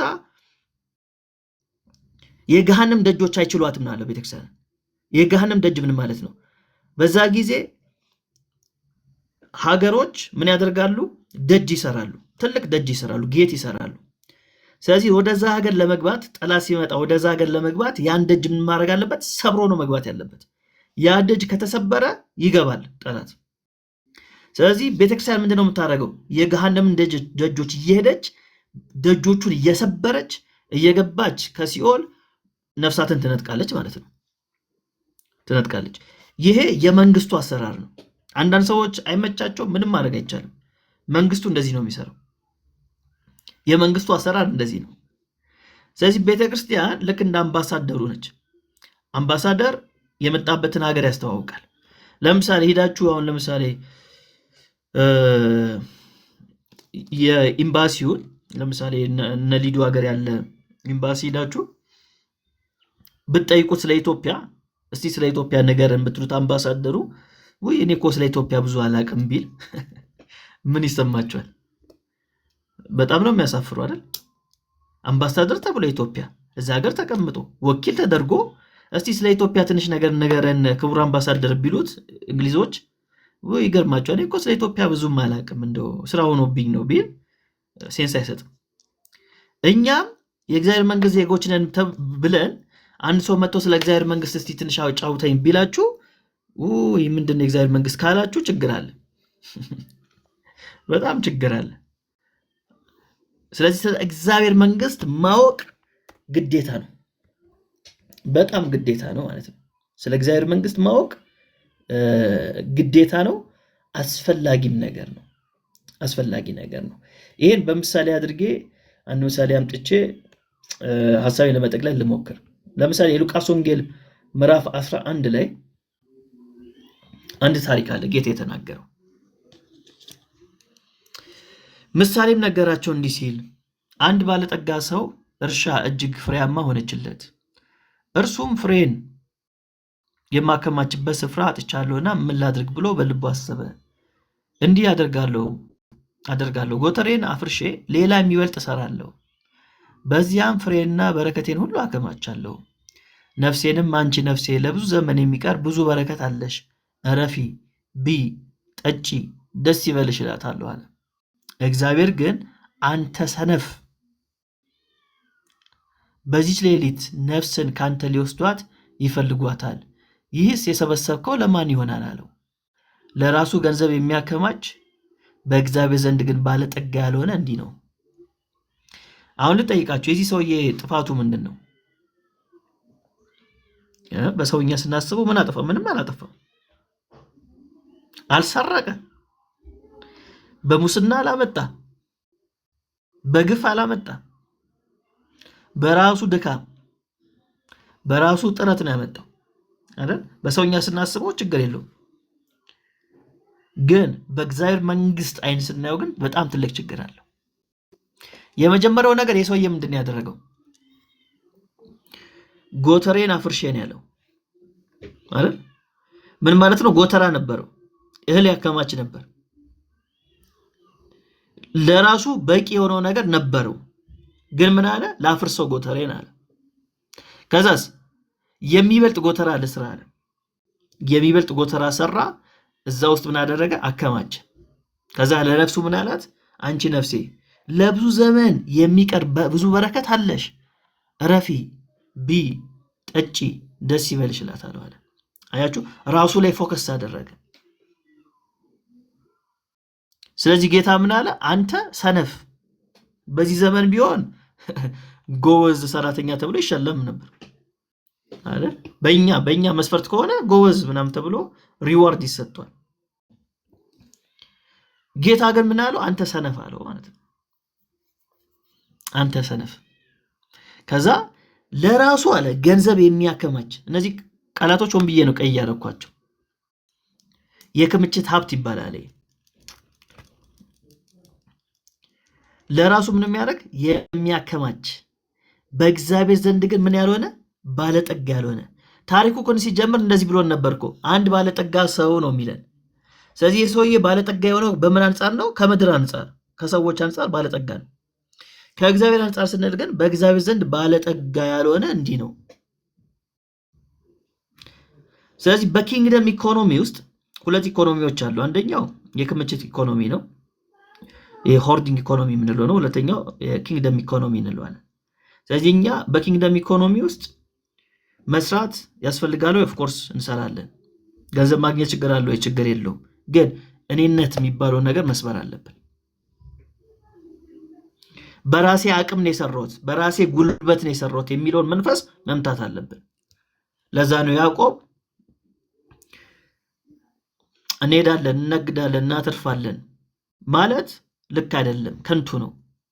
ከዛ ይልቅ ምን በሉ? ጌታ ቢፈቅድ ብንኖር እንዲህ እናደርጋለን፣ እንዲህ እንሰራለን በሉ አይደል? ስለዚህ በጌታ ፍቃድ ነው በኪንግደም ውስጥ ያለ ሰው የሚንቀሳቀሰው።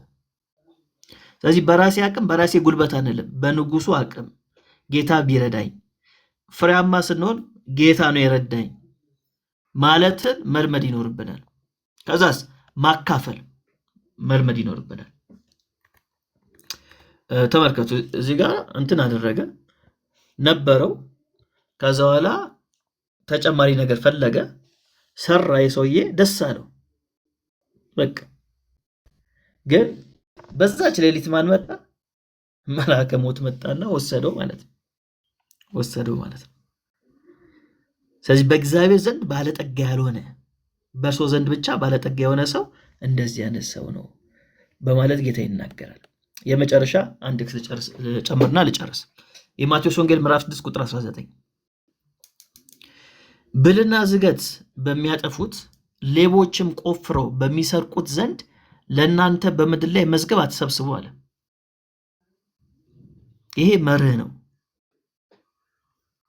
ብልና ዝገት በሚያጠፉት። እሺ ልጠይቃችሁ፣ ብል የሚያጠፋው ምንድን ነው? ብል ምንድን ነው የሚያጠፋው? ዝገት ምንድን ነው የሚያጠፋው? ሌባ ምንድን ነው የሚሰርቀው? ሶስት ነገሮች ነው ያሉት። ብል የሚያጠፋው ምንድን ነው? ልብስን ነው። ዝገት ምንድን ነው የሚያጠፋው? ምግብን ነው። ሌባ ምንድን ነው የሚሰርቀው? ገንዘብን ነው፣ ውድ ዕቃን ነው አይደል? ለምሳሌ ተመልከቱት፣ ልብስን ብል ነው የሚያጠፋው፣ ጨርቅን ማለት ነው። በዛ ጊዜ እህላቸው የሚያስቀምጡት በዚህ አይነት ነገር ውስጥ ነበር። ስለዚህ ዝገት ያበላሸዋል፣ እህሉ ይበላሻል። ሌባ ደግሞ የሚሰርቀው ምንድን ነው? ገንዘብን ነው የሚሰርቀው።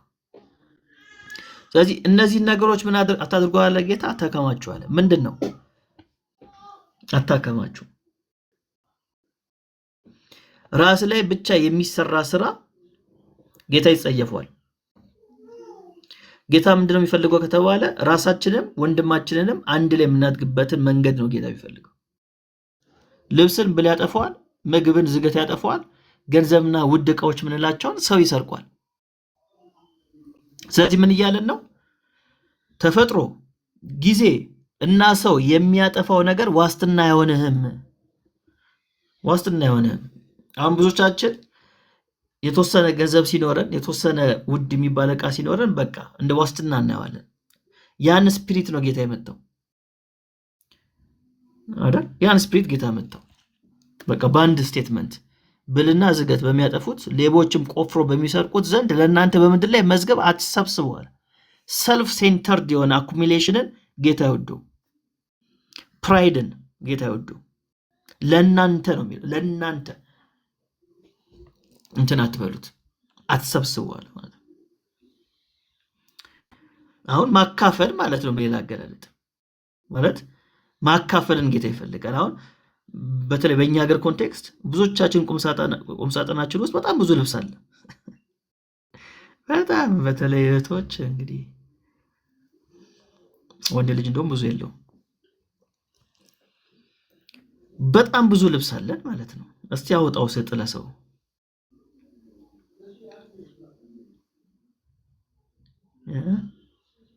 እስቲ ከሱ እንጀምር፣ ከመስጠት እንጀምር።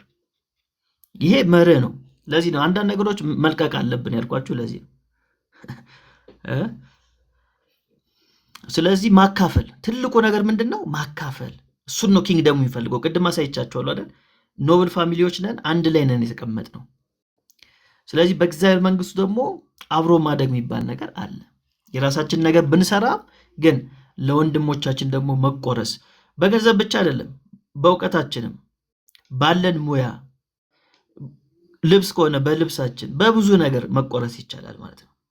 ስለዚህ በዚህ አይነት ነገር ውስጥ እግዚአብሔር አይሰራም። እግዚአብሔር የሚሰራው በማካፈል ውስጥ ነው። እግዚአብሔር የሚሰራው በምንድን ነው? በማካፈል ውስጥ ጌታ ይሰራል ማለት ነው።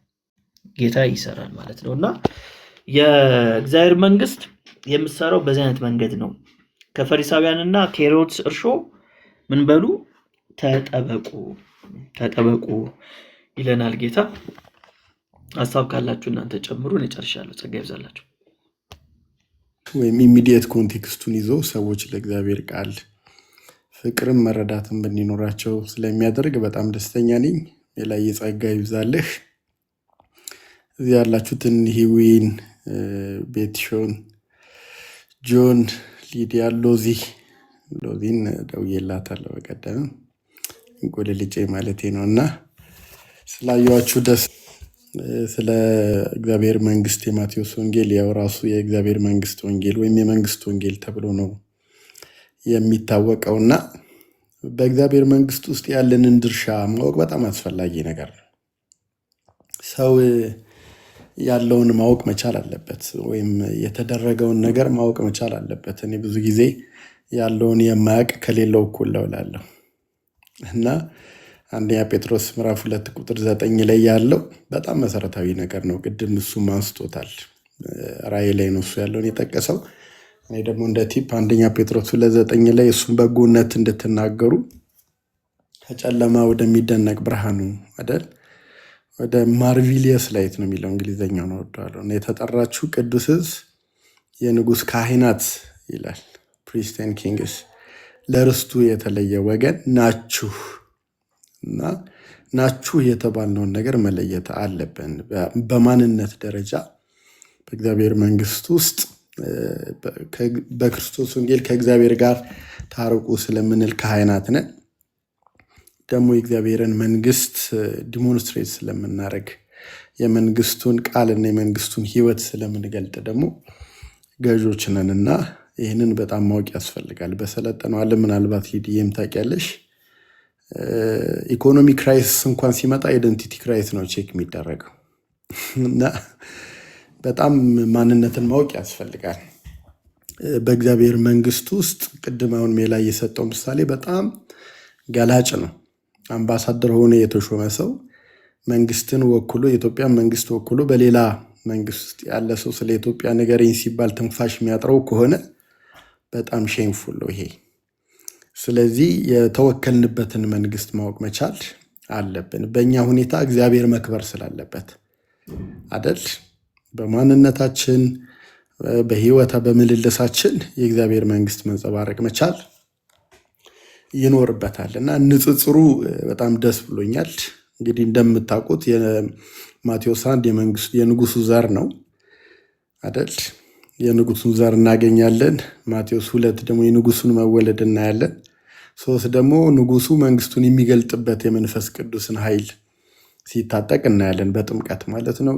ሐዋርያት 10:38 ላይ ስታዩ እግዚአብሔር የናዝሬቱ ኢየሱስን በኃይልና በመንፈስ ቅዱስ ቀባው ይላል። ከዛ ደግሞ 4 ደግሞ ንጉሱ ተፈትኖ መታመኑን እናያለን።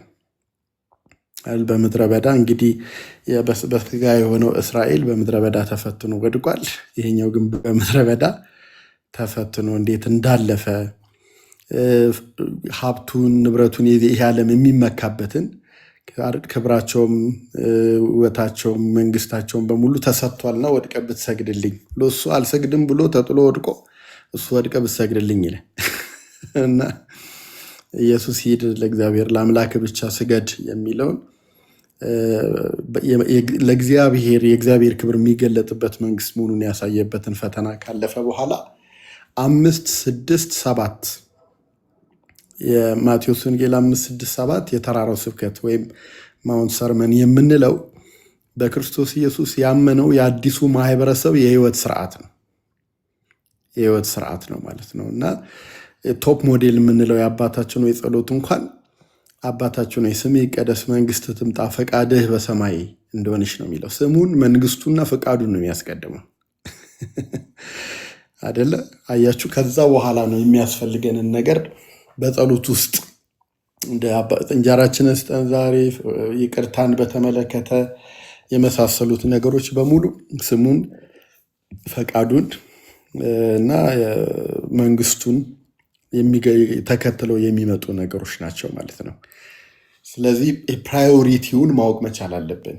በተለይ ቅድም ላይ በጣም ሲጠቅሰው ነበር 6:33 ላይ ከሁሉ አስቀድማችሁ ይላል።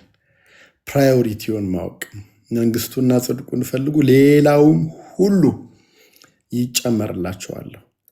ከዛ ደግሞ እንዴት ሰልፍ አክቹዋላይዜሽን እና ሰልፍ ዲናያልንም ራሱ በንጽጽር እንዳሳየን አይታችኋል። ይህ ዓለም መጨረሻው ላይ ሰልፍ አክቹዋላይዜሽን ላይ ነው የሚሰራው። ራስን ማግነን አንዱ በአንዱ ላይ እንዲህ አለቃ እንደሚሆን ታውቃላችሁ ይላል። ይሄኛው መንግስት ግን ሰልፍ ዲናያል ነው። ንጉሱን ነው የሚሾመው ማለት ነው። እሱን ነው እውቅና የሚሰጠው።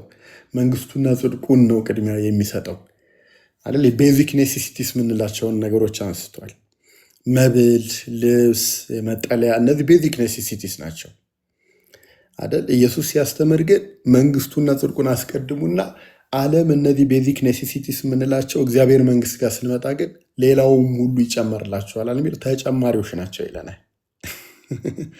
ስለዚህ በእግዚአብሔር መንግስት ውስጥ ዋናው ነገር ንጉሱን ካስቀደምን የሚጨምረው ንጉሱ ነው ማለት ነው። ስለዚህ ጨማሪው ነው እንጂ የሚቀድመው ተጨማሪው ዋና ሊሆን አይችልም። አያችሁ፣ የሚቀድመው ካልቀደመ የሚከተለው አይከተልም ማለት ነው። ምግብ ቤት ምግብ አዛችሁ ስታርተር መጥቶ ስታርተር ወድን ቁጥር አድርገህ ዋናው ሲመጣ ልትገፋ እንደማይገባ ሁሉ ወይም ዋናው ቢመጣ ብትገፋ ሞኝ እንደምትሆን ተጨማሪ የሚላቸውን አትጨነቁ፣ እነዚሁን ሁሉ የሰማይ አባታችሁ እንደሚያስፈልጋችሁ ያውቃል ብሎ እኛ በዚህ ዓለም ላይ ዋና የምንላቸውን የእግዚአብሔር መንግስት ተጨማሪ ይላቸዋል። አያስፈልጉም ማለት ሳይሆን ግን እነዚህን ነገሮች የሚያቀርቡት የመንግስቱ ንጉስ ነው ዋናው በማለት እንግዲህ የእምነትን ህይወት ኢየሱስ ክርስቶስ ኦፈር ሲያደርገን እናያለን ማለት ነው። the just shall live by faith። ጻድቅ የሚኖረው የደሞዙን ያህል አይደለም። ጻድቅ የሚኖረው የጥረቱን ያህል አይደለም። ጻድቅ የሚኖረው የእምነቱን ያህል። አያችሁ፣ ለዛ ነው በመንግስት ውስጥ ንጉሱን መደገፍ እንደሚገባ፣ በንጉሱ መታመን እንደሚገባ፣ በንጉሱ ላይ ባለ መሰጠት ራሳችን ግን መስቀል ተሸክመን ባለ መከተል የምንኖረው ህይወት እንደሆነ የሚነገረው ለዛ ነው ማለት ነው። በአዲስ ኪዳን ይህን በደንብ ማወቅ መቻል አለብን። ጳውሎስም ይህን በዕብራውያን ምዕራፍ 10:38፣ ገላትያ ምዕራፍ 3 ቁጥር 11 እንዲሁም ሮሜ 1:17 ላይ ጻድቅ በእምነት በህይወት ይኖራል በማለት በመንግስቱ ውስጥ ንጉሱን በማመን የምንኖረውን ህይወት ይናገራል ማለት ነው። እና ይህን ካላወቅን ተድበስብሰን ነው የምንኖረው ማለት የዚህ ዓለም ኑሮ ዋናችን፣ ከዛ ደግሞ የእግዚአብሔር መንግስት ትርፋችን ይሆናል ማለት ነው።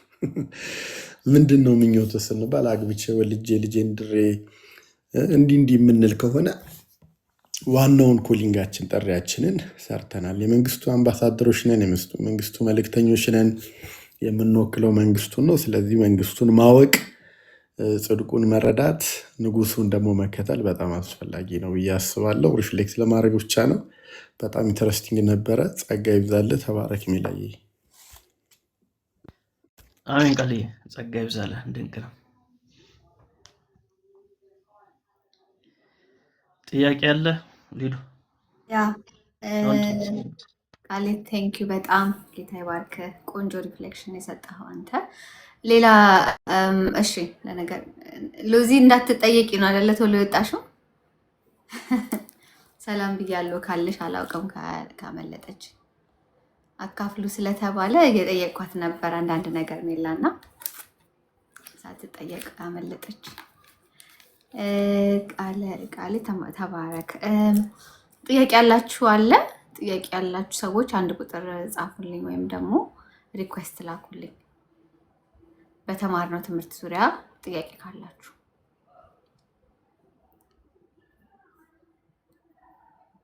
ጥያቄ እስኪያዘጋጁ ድረስ ሜላ የሆነ ሰው ለሚኒስትሪ ጠይቆ ነበረ። መናገር እችላለሁ ወይስ ኢንቦክስ ላድርግለት? ሞገስ ብርሃኔ የሚል እንትን ኢንቦክስ አድርጎልኛል። ቴንክ ዩ ሎዚ እንኳን ሰኞ እየተማረች ስለሆነ ለዛ ነው። ያ ቅርብ ብለናታል። እሺ ያው ሪኩዌስት ላይ ያሉትን ያስገባዋቸው ነው ላይ ምናልባት ጥያቄ ከሆነ እሺ አንድ ሁለት ሰው ልጠይቅና ከዛ እሺ ይቅርታ ስምን አሁን የገባኸው ሰላም ይሰማል? አዎ ይሰማል። አንድ ጥያቄ ነበረኝ። ቅድሚያ የምንሰጠው ለኮሚኒቲያችን ነው ስንረዳ ባለው ላይ ምክንያቱም ደጉ ሳምራዊና ለምሳሌ አሁን ቀራጮች ጓደኞቻቸውን ይረዳሉ አይደል? ስለዚህ የኛ ኮሚኒቲ ያልሆነውን ሰው አይደለም ወይ ቅድሚያ መርዳት ያለብን የሚለው አንድ ጥያቄ እሱ ነው።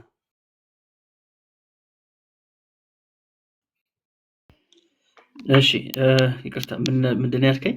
ይቅርታ ድገምልኝ አንዴ። ቅድሚያ መርዳት ያለብን ኮሚኒቲያችንን ነው ብለህ ነበር። yes ደግሞ ደጉ ሳምራዊ ኮሚኒቲውን አይደለም ቀድሞ የረዳው። ደጉ ሳምራዊ ማለት የራሱ ዘር ያልሆነውን ሰውዬ ተቀብሎ አንስቶ አከመው አይደል? ያ እዛ ጋር ያለው ምሳሌ ምንድነው? የወደቁ ነበሩ አይደል? የወደቀ ነበር አይደል? አንድ ሰው ነው አይደል? እኮ በቃ እዛ ጋር ያለው ምሳሌ አንድ ሰው ነው። ምን አነጻጽሮ ነገር የለም። አሁን ሐሳቡ ምንድነው? ኮሚኒቲያችንን አይደለም ቅድሚያ መስጠት ያለብን፣ ኮሚኒቲያችን ውጪ የሆነ ሰው ነው ቅድሚያ መስጠት ያለብን። ምክንያቱም ኮሚኒቲያቸውማ ቀራጮችም እንደዛ ያደርጋሉ። ገባህ ሐሳቡ? አዎ ምንድነው ሌሎችን ማገዝ ሌሎችን መርዳት አያስፈልግም የሚል ሳይሆን በእምነት አንድ ለሆኑ ሰዎች ነው ቅድሚያ የምንሰጠው። እዛ ጋር ጌታ ያስተማረው ነገር ምንድነው? ስለ ባልንጀራ እየተናገረ ነበርና ስለዚህ ሰው ባልንጀራው ማን ነው ብሎ ነው የጠየቃቸው። ከዛ በኋላ ለዛ ሰው ባልንጀራ የሆነው ያገዘው ሰው ነው። አሁን እኔ ካነሳውበት አውድ ጋራ የሚገናኝ አይደለም። ምክንያቱም በንጽጽር የሚቀርብ ነገር እዛ ላይ ማንም የለም። እኔ በዋናነት ያሳየሁት ለምሳሌ ሐዋርያው ጳውሎስ ገላትያ መልእክት ምዕራፍ 6 ቁጥር 10 ላይ አንድ የሚናገረው ነገር አለ። ገላትያ ምዕራፍ 6 ቁጥር 10 ላይ ምን ይላል መሰለ? እንግዲያስ ጊዜ ካገኘን ዘንድ በደም ስሙኝ። እንግዲያስ ጊዜ ካገኘን ዘንድ ለሰው ሁሉ ይልቁንም ለሃይማኖት ቤተሰቦች መልካም እናድርግ ይላል። ይልቁንም ለሃይማኖት ቤተሰቦች። እዛ ጋር ሐዋርያው ጳውሎስ እንደሚለው ጊዜ ካገኘን ለሰው ሁሉ ይላል አይደል?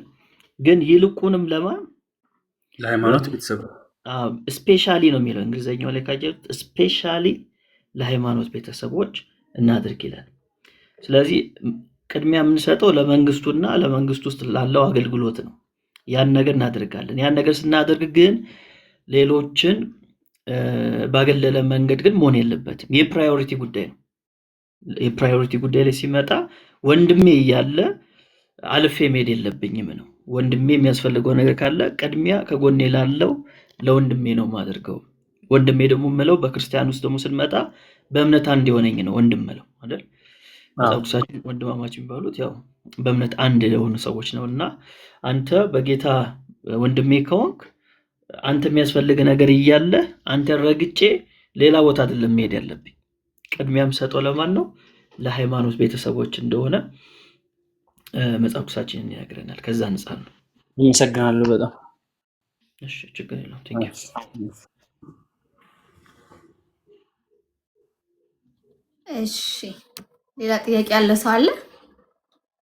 ምናልባት ገስት ውስጥ ካላችሁ አንድ ቁጥር ጻፉልኝ፣ ወይም ደግሞ ማይካችሁን አብታችሁ ጠይቁ። እስኪ ይሰማል የኔ ድምፅ? አዎ ይሰማል። በመጀመሪያ ወንድማችን ሜሎስ ጸጋው ይብዛለት። በጣም ጥሩ ትምህርት ነው ያስተማረን። በደንብ ልጅ በጣም የገባውና ወንጌል የገባው ወንድም መሆኑ ያው ያስታውቃል ከትምህርቱ። ጌታ ጸጋው አብዝቶ ይስጠው።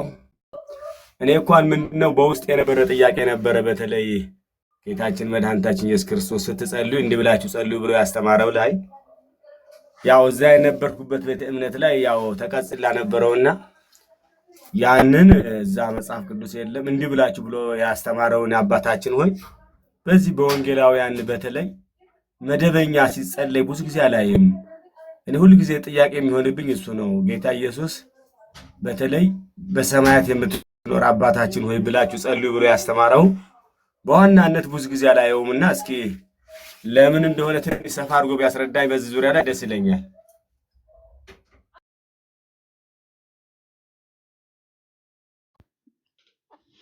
እሺ ይሄ እንኳን ጥያቄ ለእኔ አይደለም መቅረብ ያለበት፣ ሰፋ አድርጎ ለምንድን ነው የማይጸልዩት ብዙ ጊዜ የሚለውን ለእነሱ የሚሆን ጥያቄ ይመስለኛል። ግን ምንድነው ዋናው ነገር ብዬ ስረዳው ያው ዝም ብለን የምንደጋግመው ጸሎት መሆን የለበትም። ሀሳቡን በደንብ ተረድተን መጸለይ የሚገባን ነገር ነው። እያንዳንዷ እዛ ላይ ያለችዋን ቃል ሴንስ እያደረግን መጸለይ የሚገባን ያለን አባታችን ነው የሚለውን ጸሎት ማለት ነው። አንዳንድ አብያተ ክርስቲያናት የሚጸልዩ እንዳሉ አውቃለሁ።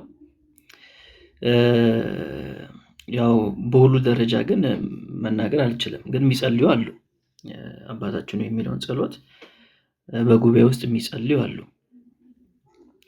በትምህርት ቤትም ደረጃ አውቃለሁ። እኔ ቃለ ሕይወት ትምህርት ቤት ወደ ትምህርት ከመግባታቸው በፊት ምንድነው ብሔራዊ መዝሙርን ከመዘመራቸው በፊት አባታችን ወይ የሚለውን ጸሎት ይጸልያሉ ማለት ነው። ሁሉም ወጥቶ አባታችን ወይ እንደሚጸልዩ ቃለ ሕይወት ቤተክርስቲያን ውስጥ እሱን አይቻለሁ። ሌሎቹም እንደሚጸልዩ አውቃለሁ። አንዳንዶች እንደሚጸልዩ አሉ። በተለይ ሜንስትሪሙ ላይ ያሉት ለዛ እንደሚጸልዩ አውቃለሁ። ግን እዚህ እንዳለው ለምን የለም ከተባለ እዛም ዝም ብሎ መድገሙ አይደለም ዋናው ቁም ነገር። ያን ጸሎት በደንብ ተረድተነው ምንድነው ሐሳቡ የሚለውን ፊል አድርገን መጸለይ አለብን። ጸሎቱ በነገራችን ላይ የግል ጸሎት አይደለም፣ የህብረት ጸሎት ነው። እሱ ላይ ማስማር ይኖርብናል። ምክንያቱም ሲጀምር አባታችን ሆይ ብሎ ነው የሚጀምረው። አባቴ ብላችሁ ጀምሮ አይደለም ያለን። ለኮሚኒቲ የተሰጠ ጸሎት ነው። በደላችንን ነው የሚለው፣ በጋራ ነው የሚያስቀምጠው፣ በደሌን አይደለም የሚለው። ስለዚህ ለኮሚኒቲው ለክርስቲያኑ የተሰጠ ጸሎት ነው። ስለዚህ በጋራ መጸለይ ያለብን። አባታችን ወይ የሚለው የሚያሳየው ነገር እሱ ነው አይደል? ለምሳሌ የሐዋርያው ጳውሎስ መልእክት ላይ ስናይ አባ ብሎ ያስቀምጣል። በግሌ አባ እለዋለሁ፣ አባቴ እለዋለሁ። ግን ወደዚህ ስንመጣ ግን ጸሎቱ ራሱ ሲጀምር ፍሬሙን ሲያስቀምጥልን ምን ብሎ ነው የሚጀምረው? አባታችን ወይ ነው። እና እያንዳንዱ ውስጥ ገብታችሁ ስታዩት የኮሚኒቲ የሆነ ቃላቶችን እናገኛለን። እንዳልኳችሁ በደላችንን ነው የሚለው፣ በደሌን አይደለም። በደላችንን ይቅር በለን። ምክንያቱም መናዘዝ አንዱ የክርስቲያን ግዴታው ስለሆነ ማለት ነው። ምን እናዘዘው ደግሞ እኛ የተቀመጠ መስቀል የያዘ ካህን የለንም። እኛ እርስ በራሳችሁ በኃጢአታችሁ ተናዘዙ ነው የሚለው አይደል ያዕቆብ ላይ። ምክንያቱም ሰው ኃጢአት ሲሰራ ሲበድል እግዚአብሔርን ብቻ አይደለም ወንድሙን ነው የሚበድለው አይደል? እዚህ እናንተን በድዬ ዝም ብዬ እግዚአብሔር ጋር ሄጄ ብቻ የሚጨርሰው ጉዳይ አይደለም። እውነት ለመናገር መናዘዝ አስፈላጊ ነገር ነው። እንደዚህ እኮ አድርጌሻለሁ ሊዱዬ በጣም ይቅርታ አድርጊልኝ ማለት በጣም አስፈላጊ ነገር ነው። በነገራችን ላይ ለመንፈሳዊም ብቻ ሳይሆን ሳይኮሎጂካሊ ፈውስ ነው። በሁለቱም መንገድ ፈውስ አለው ማለት ነው። እና ሞር የሃይማኖቱ ዓለም ነገርየውን በጣም ለጥጦት የሆኑ አባ የሚባሉ ሰው እያስቀመጠልን እሱ ልክ አይደለም። ግን ደግሞ ያዕቆብ ላይ እንደምናነበው እርስ በራሳችሁ በኃጢአታችሁ ተናዘዙ ይላል እና ትፈወሱም ዘንድ አንዳችሁ ለሌላችሁ ምን በሉ ጸልዩ ይላል። እና አንዳችን ያለ አንዳችን መሆን አንችልም። የእግዚአብሔር ቤተሰቦች የግላዊነት መንፈስ እንደው በጌታ በኢየሱስም መምታት አለብን። እሱ የምዕራቡ አይዲዮሎጂ ነው። ምን የክርስትና አይዲዮሎጂ ነው ብዬ አላምንም። እውነት ነው። ጌታ ኢየሱስን ስናምን ስድን እኔ ነኝ በግሌ ነው። ግን ከዳንኩ በኋላ የምገባው እዚህ ኮሚኒቲ ውስጥ ነው። ታስታውሳላችሁ የማርቆስ ወንጌል ምዕራፍ 16 ላይ ጌታ ያመነ የተጠመቀ ይድናል ካለ በኋላ ምንድነው የሚለው ቃል? እሱ ቃል በጣም ፎከስ ማድረግ ያለብን ይመስለኛል። ያመነ የተጠመቀም ይድናል፣ ያላመነ ግን ይፈረድበታል ካለ በኋላ ያመኑትንም ነው የሚለው አይደል? ያመነ ቁጥር 16 ላይ ያመነ ነው የሚያደርገው አይደል? ሲንግል ነው አይደል? በነጠላ ነው ያስቀመጠው። ምክንያቱም በጋራ አላምንም፣ እኔ ከሊዱ ጋር አንድ ላይ ሆኜ አላምንም። ለዛ ነው ያመነ ይላል አይደል? የተጠመቀም ይላል፣ በግሌ ነው የምጠመቀው። ከዛ በኋላስ ያመኑትንም እነዚህ ምልክቶች ይከተሏቸዋል። ፕሉራል ነው የሚያደርገው። ፕሉራል ነው የሚያደርገው። እነዚህ ምልክቶች ምን ያደርጓቸዋል? ይከተሏቸዋል። በስሜ አጋንንትን ያወጣሉ። አያችሁ፣ ወደ ኮሚኒቲ ያስገባል። ያመኑት እነዚህ ምልክቶች ይከተሏቸዋል ይላል። ስለዚህ እነዚህ ምልክቶች የተሰጡት ለማን ነው? ለኮሚኒቲው ነው የተሰጠው። ለዚህ ለክርስቲያን ለተባረከው፣ ከጨለማው መንግስት ላመለጠው፣ የእግዚአብሔርን በጎነት ለሚናገረው ቅዱስ ህዝብ ላልነው፣ ቅዱስ ካህናት ላልነው፣ ኪንግስ ላልነው ለዚህ ህብረተሰብ የተሰጠ ነው። አያችሁ፣ እና ግላዊ የሚባል ነገር የለም። ስለዚህ የጸሎት አባታችን ወይም የሚለው ቃል የሚያሳየን በህብረት የምንጸልየው በደላችንን ይቅር በለን የሚለውም ራሱ እኛም የበደሉን ይቅር እንደምንል የሚል ነገር አለው አይደል? ስለዚህ እሱ ምንድነው የሚያገናኘው? በዚሁም አንድ ነገር ልምታና ልለፍ። ጥሩ ፖይንት ስለተነሳ በተለይ አባታችን ወይ ላይ አንዱ ችግሩ ምንድነው የዳነ ሰው የሚጸልየው ጸሎት አይደለም የሚሉ ሰዎች አሉና ምክንያቱም እኛ ሰዎችን ይቅር ስላልን አይደለም ይቅር የተባልነው፣ ይቅር ስለተባልነው ይቅር ምንለው ይላሉ። እውነት ነው። እኛ ምህረትን ያገኘነው ሰዎችን ይቅርታ ስላልን አይደለም፣ እንዲሁ ነው ምህረትን ያገኘነው። ግን ያልተረዱት እነዚህ ሰዎች ይህን ጸሎት የሚጸልየው ሰውዬ እኮ ይቅር የተባለ ነው። አባቴ ብሎ እኮ ነው እየጀመረ ያለው። አባታችን ብሎ ነው የጀመረው። ስለዚህ አባቴ ለማለት መጀመሪያ ምን ብሏል? ይሄ ሰውዬ በጌታ በኢየሱስ ክርስቶስ አምኖ ድኗል። የሰው ያለምንም ቅድመ ሁኔታ የዳነ ሰው ነው። ስለዚህ የዳነ ሰው ደግሞ እለት ባለው ኑሮ ውስጥ ደግሞ ምን ያደርጋል? ወንድሞቹን ይቅር ይላል፣ ይቅር ይባባላል ማለት ነው። እና ያ ደግሞ የሚሆነው እንደምታውቁት ስንናዘዝ ነው፣ ስንናገር ነው። እኔ እንደዚህ አጥፍቻለሁ ይቅር በለኝ እንላለን። ያም ወንድሜ ደግሞ ሲናገረኝ እሱን ደግሞ ይቅር ማለት ይኖርብኛል ማለት ነው። በዛ አይነት መንገድ ነው እንግዲህ እግዚአብሔር ነገሮችን ያዘጋጀው እና ከዛ አንጻር ማየት እንችላለን። እንግዲህ አብያተ ክርስቲያናት ላይ እንደዚህ አይነት ልማድ እንዳለ በተወሰነ መንገድ አውቃለሁ። ሌሎቹ ለምን እንደማይጸልዩ እንግዲህ እነሱ ቢመልሱት ጥሩ ነው። ቴንኪዩ። ግን ጥሩ ጥያቄ ነው። እሺ ቃልዬ መልካም ጊዜ። እሺ ሜላዬ ቴንኪዩ። ሁላችሁ መልካም ቆዩ። ተባረክልኝ። አሜን አሜን። እሺ ቃልዬ ዌልካም እና አትጥፋ። እሺ ሊዱዬ እሺ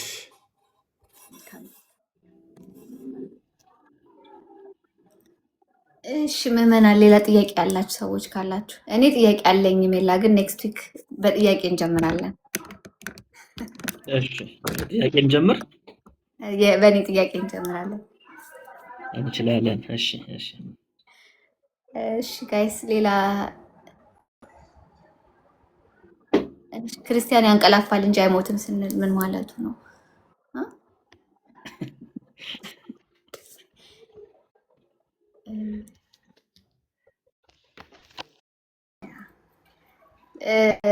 ገብታችሁ መጠየቅ የምትፈልግ ሰዎች አላችሁ?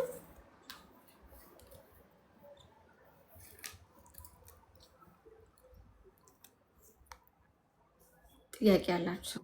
ስምህ ወይም ስምሽ? ሄሎ። ቆይ አንዴ ቲጂ የሚዩት ላደርግሽ ነው። እሺ ላገልግለው ጌታዬ ሄሎ ይሰማል? አዎ ይሰማል። ጥያቄ ነበረሽ? ያ እሺ የኔ ጥያቄ አዲስ ክርስቲያን ነኝ ማለት ወደ ጌታ አሁን በቅርብ ነው የመጣሁት። እሺ ቀጥይ። እና ጥያቄ ምንድን ነው? እኔ ጌታ ገብቶኝ አውቄ ተረድቼ አሁን ልጠመቅ ነው። ግን ጥያቄ ምንድን ነው? ኦቲዝም የሆኑ ልጆች እነሱ እንዴት ነው በእግዚአብሔር መጽሐፍ ቅዱስ ላይ ስለ እነሱ የሚገልጽ ምንም ነገር የለምና ለእነሱ እንዴት ነው በእውቀት በእምነት እውቀት ላይ ያሉ ሰዎች ስለ እነሱ ምንድን ነው የሚሉት? ስለ እነሱ ምን ይላል መጽሐፍ ቅዱስ? ይሄ ነው የኔ ጥያቄ። እሺ መጀመሪያ እንኳን ጌታ ረዳሽ፣ እንኳን ወደ እግዚአብሔር መንግስት መጣሽ። አሜን። እና ቴንክ ዩ ፎር ዮር ኳስችን። እስኪ ላይ ምናልባት በዚህ ዙሪያ የምትለው ነገር ካለ?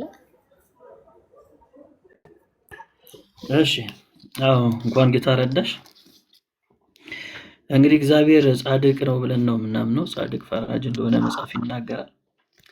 ስለዚህ እነሱ ምን ይሆናሉ የሚለውን ነገር እግዚአብሔር በጻድቅ ፈራጅነቱ የሚፈርደው ጉዳይ ነው። ምክንያቱም መጽሐፋችን ላይ ግልጽ የሆነ ነገር አናገኝም። የምናውቀው ነገር እግዚአብሔር በፍርዱ ስህተት እንደሌለበት እናውቃለን። ስለዚህ ያ የእግዚአብሔር ስራ እንደሆነ ነው የማስበው። ለእግዚአብሔር ምንተው ነገር ነው። ያው ወንጌል መስማት ያለበት ሰምቶ መዳን ያለበት ብለን የምንናገረው የሚሰማን ሰው ነው አይደል? ሰምቶ ምላሽ ሊሰጥ የሚችልን ሰው ነው።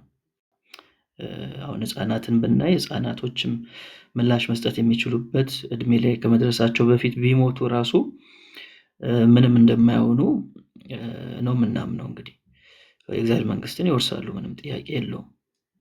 ምክንያቱም መንግስተ ሰማያት እንደነዚህ ላሉት ናትና በማለት ጌታ ተናግሯል። ስለዚህ እነሱ ጋር ብንመጣ እኔ እግዚአብሔር ጻድቅ ነው፣ ስለዚህ ከመንግስቱ የሚጎሉ ሰዎች ናቸው ብዬ አላምንም። መስማት ያለበት የምስራቹ ቃል የሚነገረው ሰምቶ ፕሮሰስ አድርጎ ምላሽ ለሚሰጥ ሰው ነው። ያ ሰው እምቢ ካለ ነው የሚፈረድበት እና ለእግዚአብሔር የጽድቅ ፍርዱ የምንተወው ጉዳይ ነው።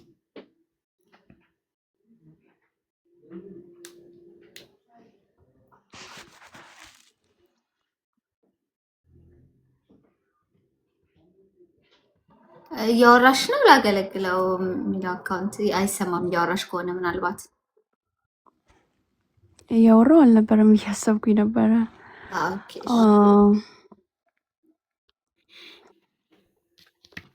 ያ እኔ ሳልጠይቅም በፊት የማስበው እሱን ነው። እኔ በእናትነት እንኳን ለማይመልሰው ልጄ እንዲያክል አልጨክንም እና እግዚአብሔር ይህን ያክል እንደማይጨክን አውቃለሁ።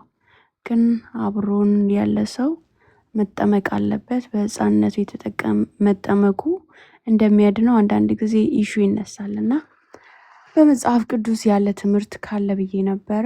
ያለ እግዚአብሔር ምንተው ነገር ነው ብሏል። እኔም እንደዚህ ነው ማስበው እና አመሰግናለሁ።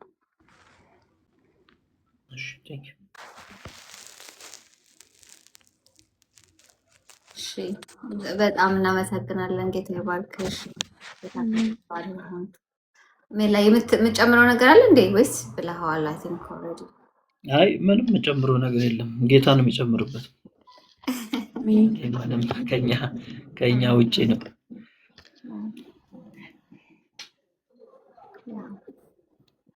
እኔ እንጃ እኔም እስከማውቀው ድረስ ሲጀመር ያው በህፃናት ከሆነ ህፃናት ይጠፋሉ የሚባል ትምህርት አላውቅም በእኛ በወንጌል አማኞች ውስጥ።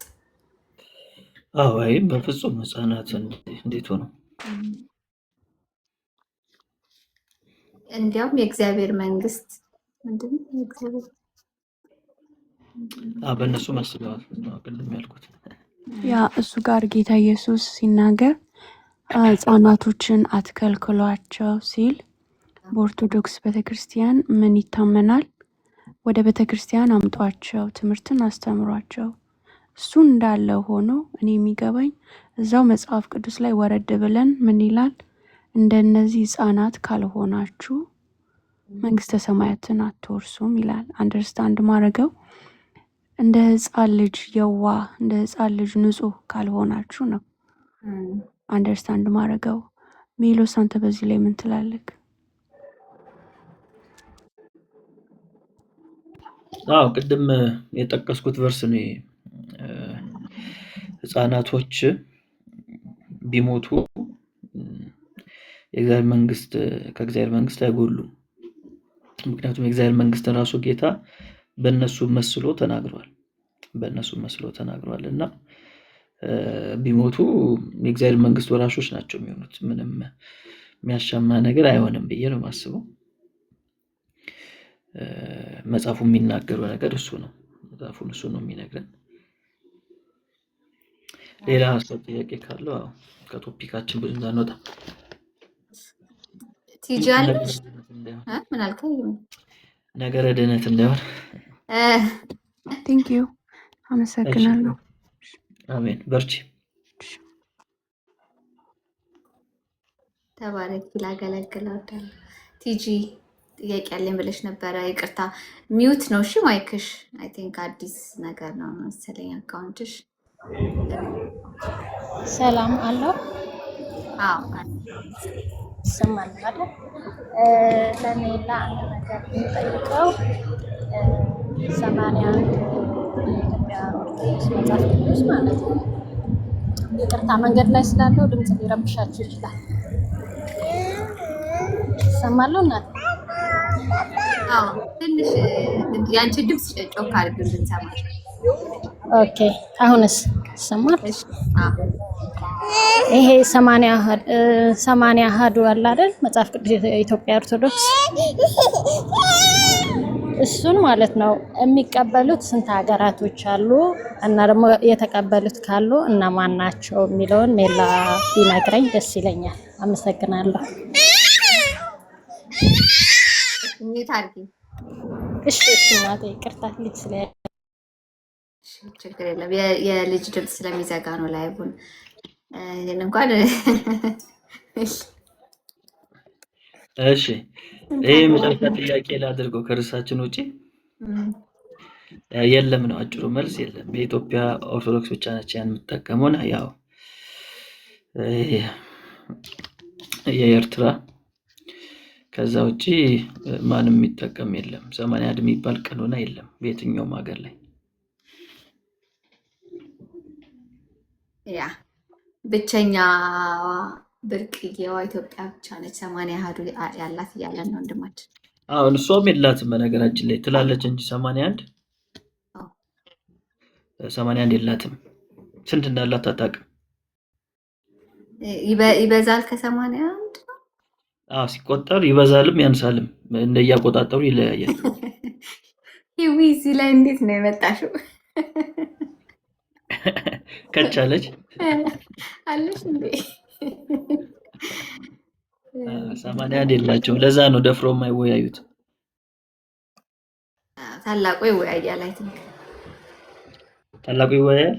ማስኩን አውልቆ ነው ተወያየ እኮ ከቃሌ ጋር እንዴ።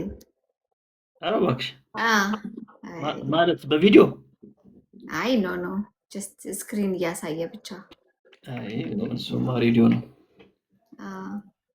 ከቃሌ ጋር ተወያይቶ ሲጨርስ እንትን ኮፕቶች ደግሞ እና ከኛ ጋር ተወያያሉት ነበር።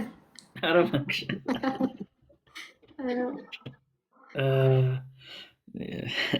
አበቶቹ ማለት ነው። ከኤርትራው ጋር ራሱ አንዳንድ መጽሐፎቻቸው ይለያያል። ኤኒዌይስ ሌላ ቶፒክ ውስጥ እንዳንገባ እንጂ እናትዬ የኢትዮጵያ ብቻ ነው መልሱ።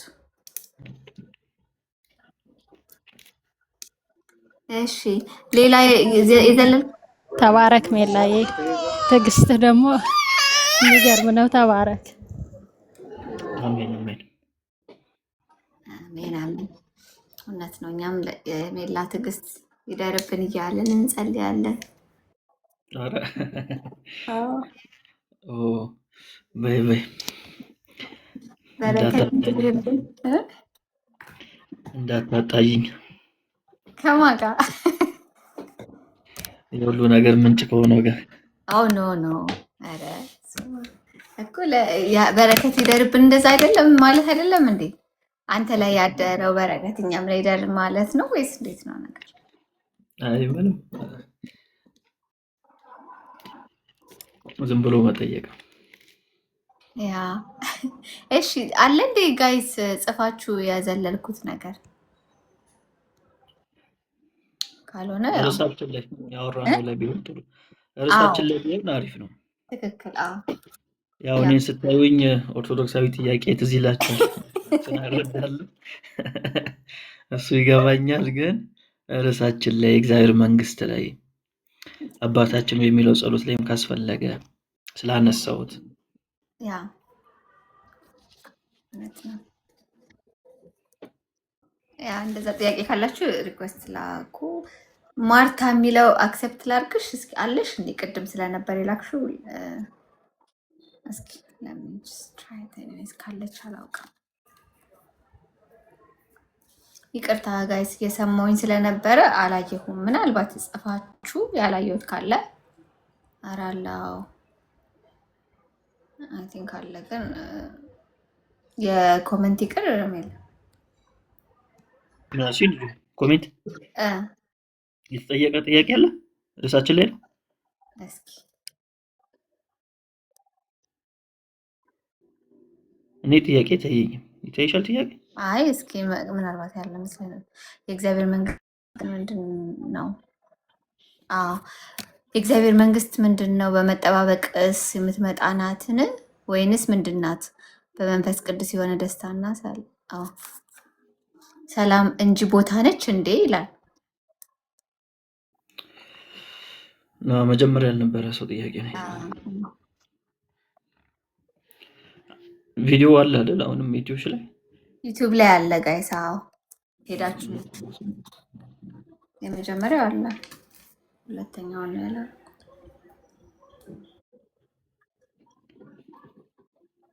አሁንም የገባው ሰው ይጠይቃል እና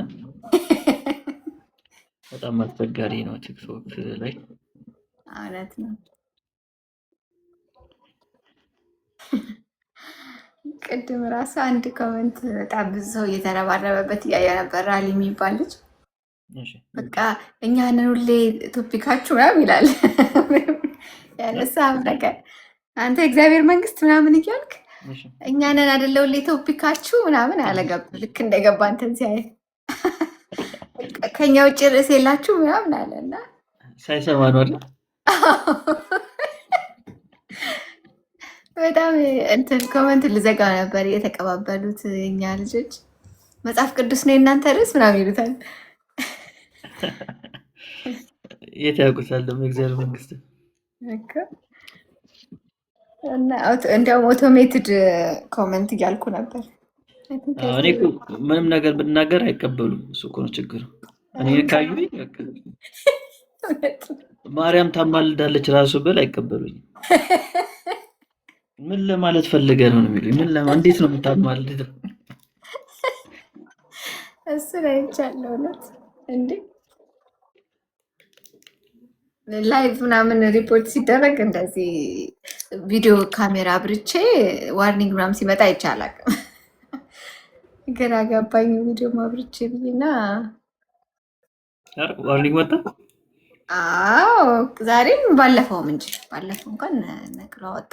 ጌታ ይባርካቸው። ባለፈው ማጾም ጸሎት ሰጡኝ። አይ ጥሩ ነው። አንዳንዴ ያስፈልጋል። ስንት ይቀረናል? ሜላይ አለን አይደል? አይ ሆፕ ምን የእግዚአብሔር መንግስት ትምህርቱን ነው የምትይው? አዎ ነገ ኔክስት ዊክ ላይ ማጠቃለል እንችላለን።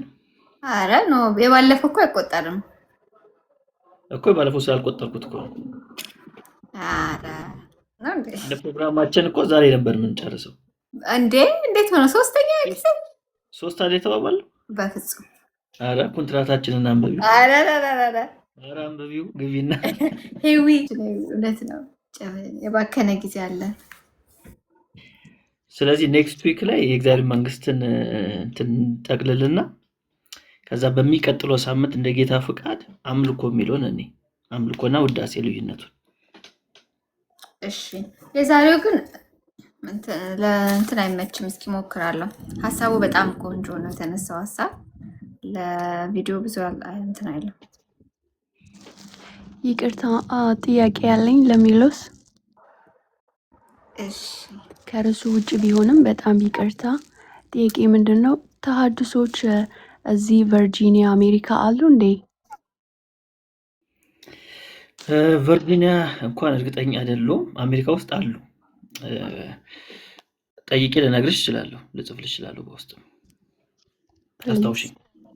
እሺ አስታውሽኝና ጠይቅልሻለሁ። አሜሪካ አላቸው ፕሮግራም፣ የት ስቴት እንደሆነ ባላቅም አላቸው አሜሪካ። ስለዚህ ጠይቄ እንትን እላለሁ። ጻፊልኝ፣ እሺ እንዳረሰው አሁን ጻፊልኝ በውስጥ።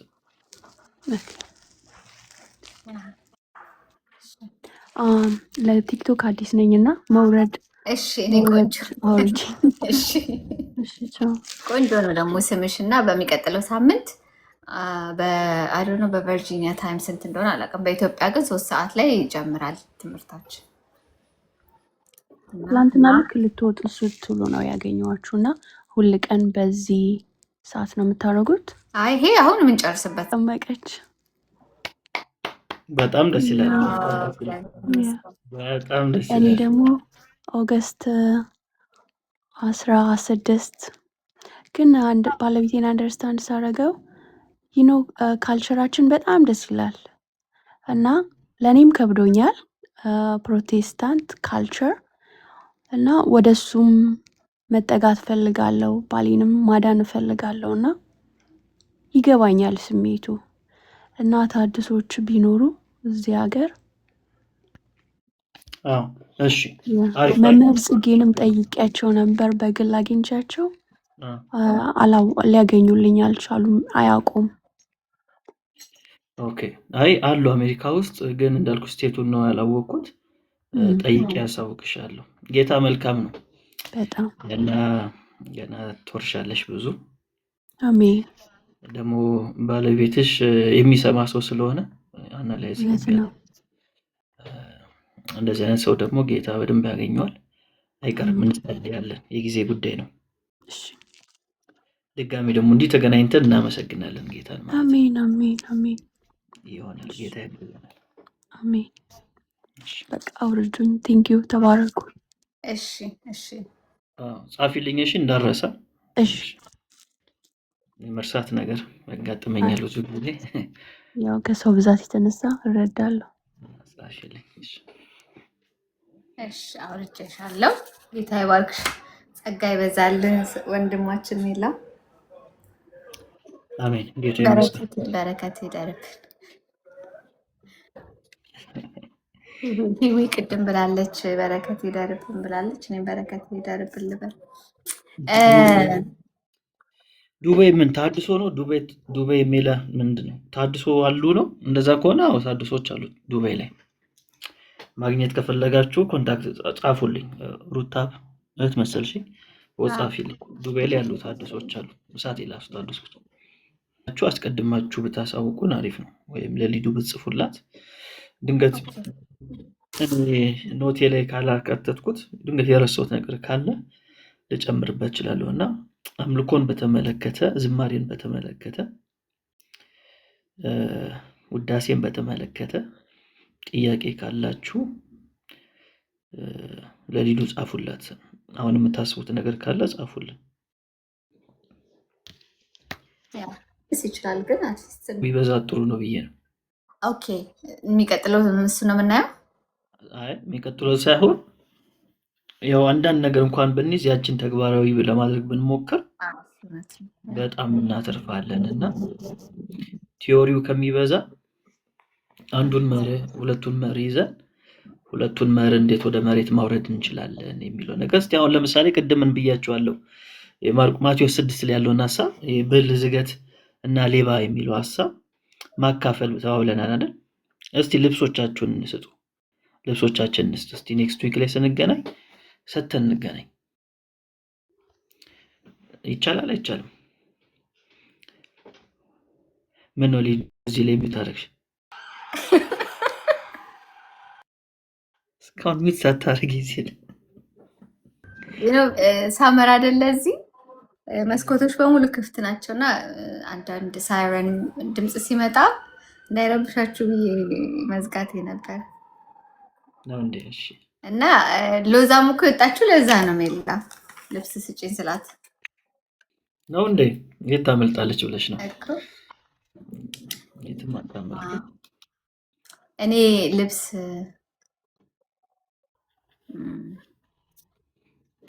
እሰጣለሁ። ልብስ ግን ብዙ የለኝም እንዴ? ሁለት ያለው አንዱን ይስጥ ያለው እውነት ማን ነው። ነው? በቃ በሱ ሂሳብ እሰጣለሁ። እስቲ ልጠይቃችሁ፣ ሁለት ያለው አንድ ይስጥ ያለው ማን ነው? እስቲ ከታች ጻፉልኝ። እሺ ሞገስ ቴንኪው በጣም ጸጋ ይብዛልህ። ጽፍልሃለሁ በውስጥ። ሁለት ያለው አንድ ይስጥ ያለው ማን ነው? እስቲ እናንተ ብቻ ከምትጠይቁኝ እኔ የምልጠይቃቸው።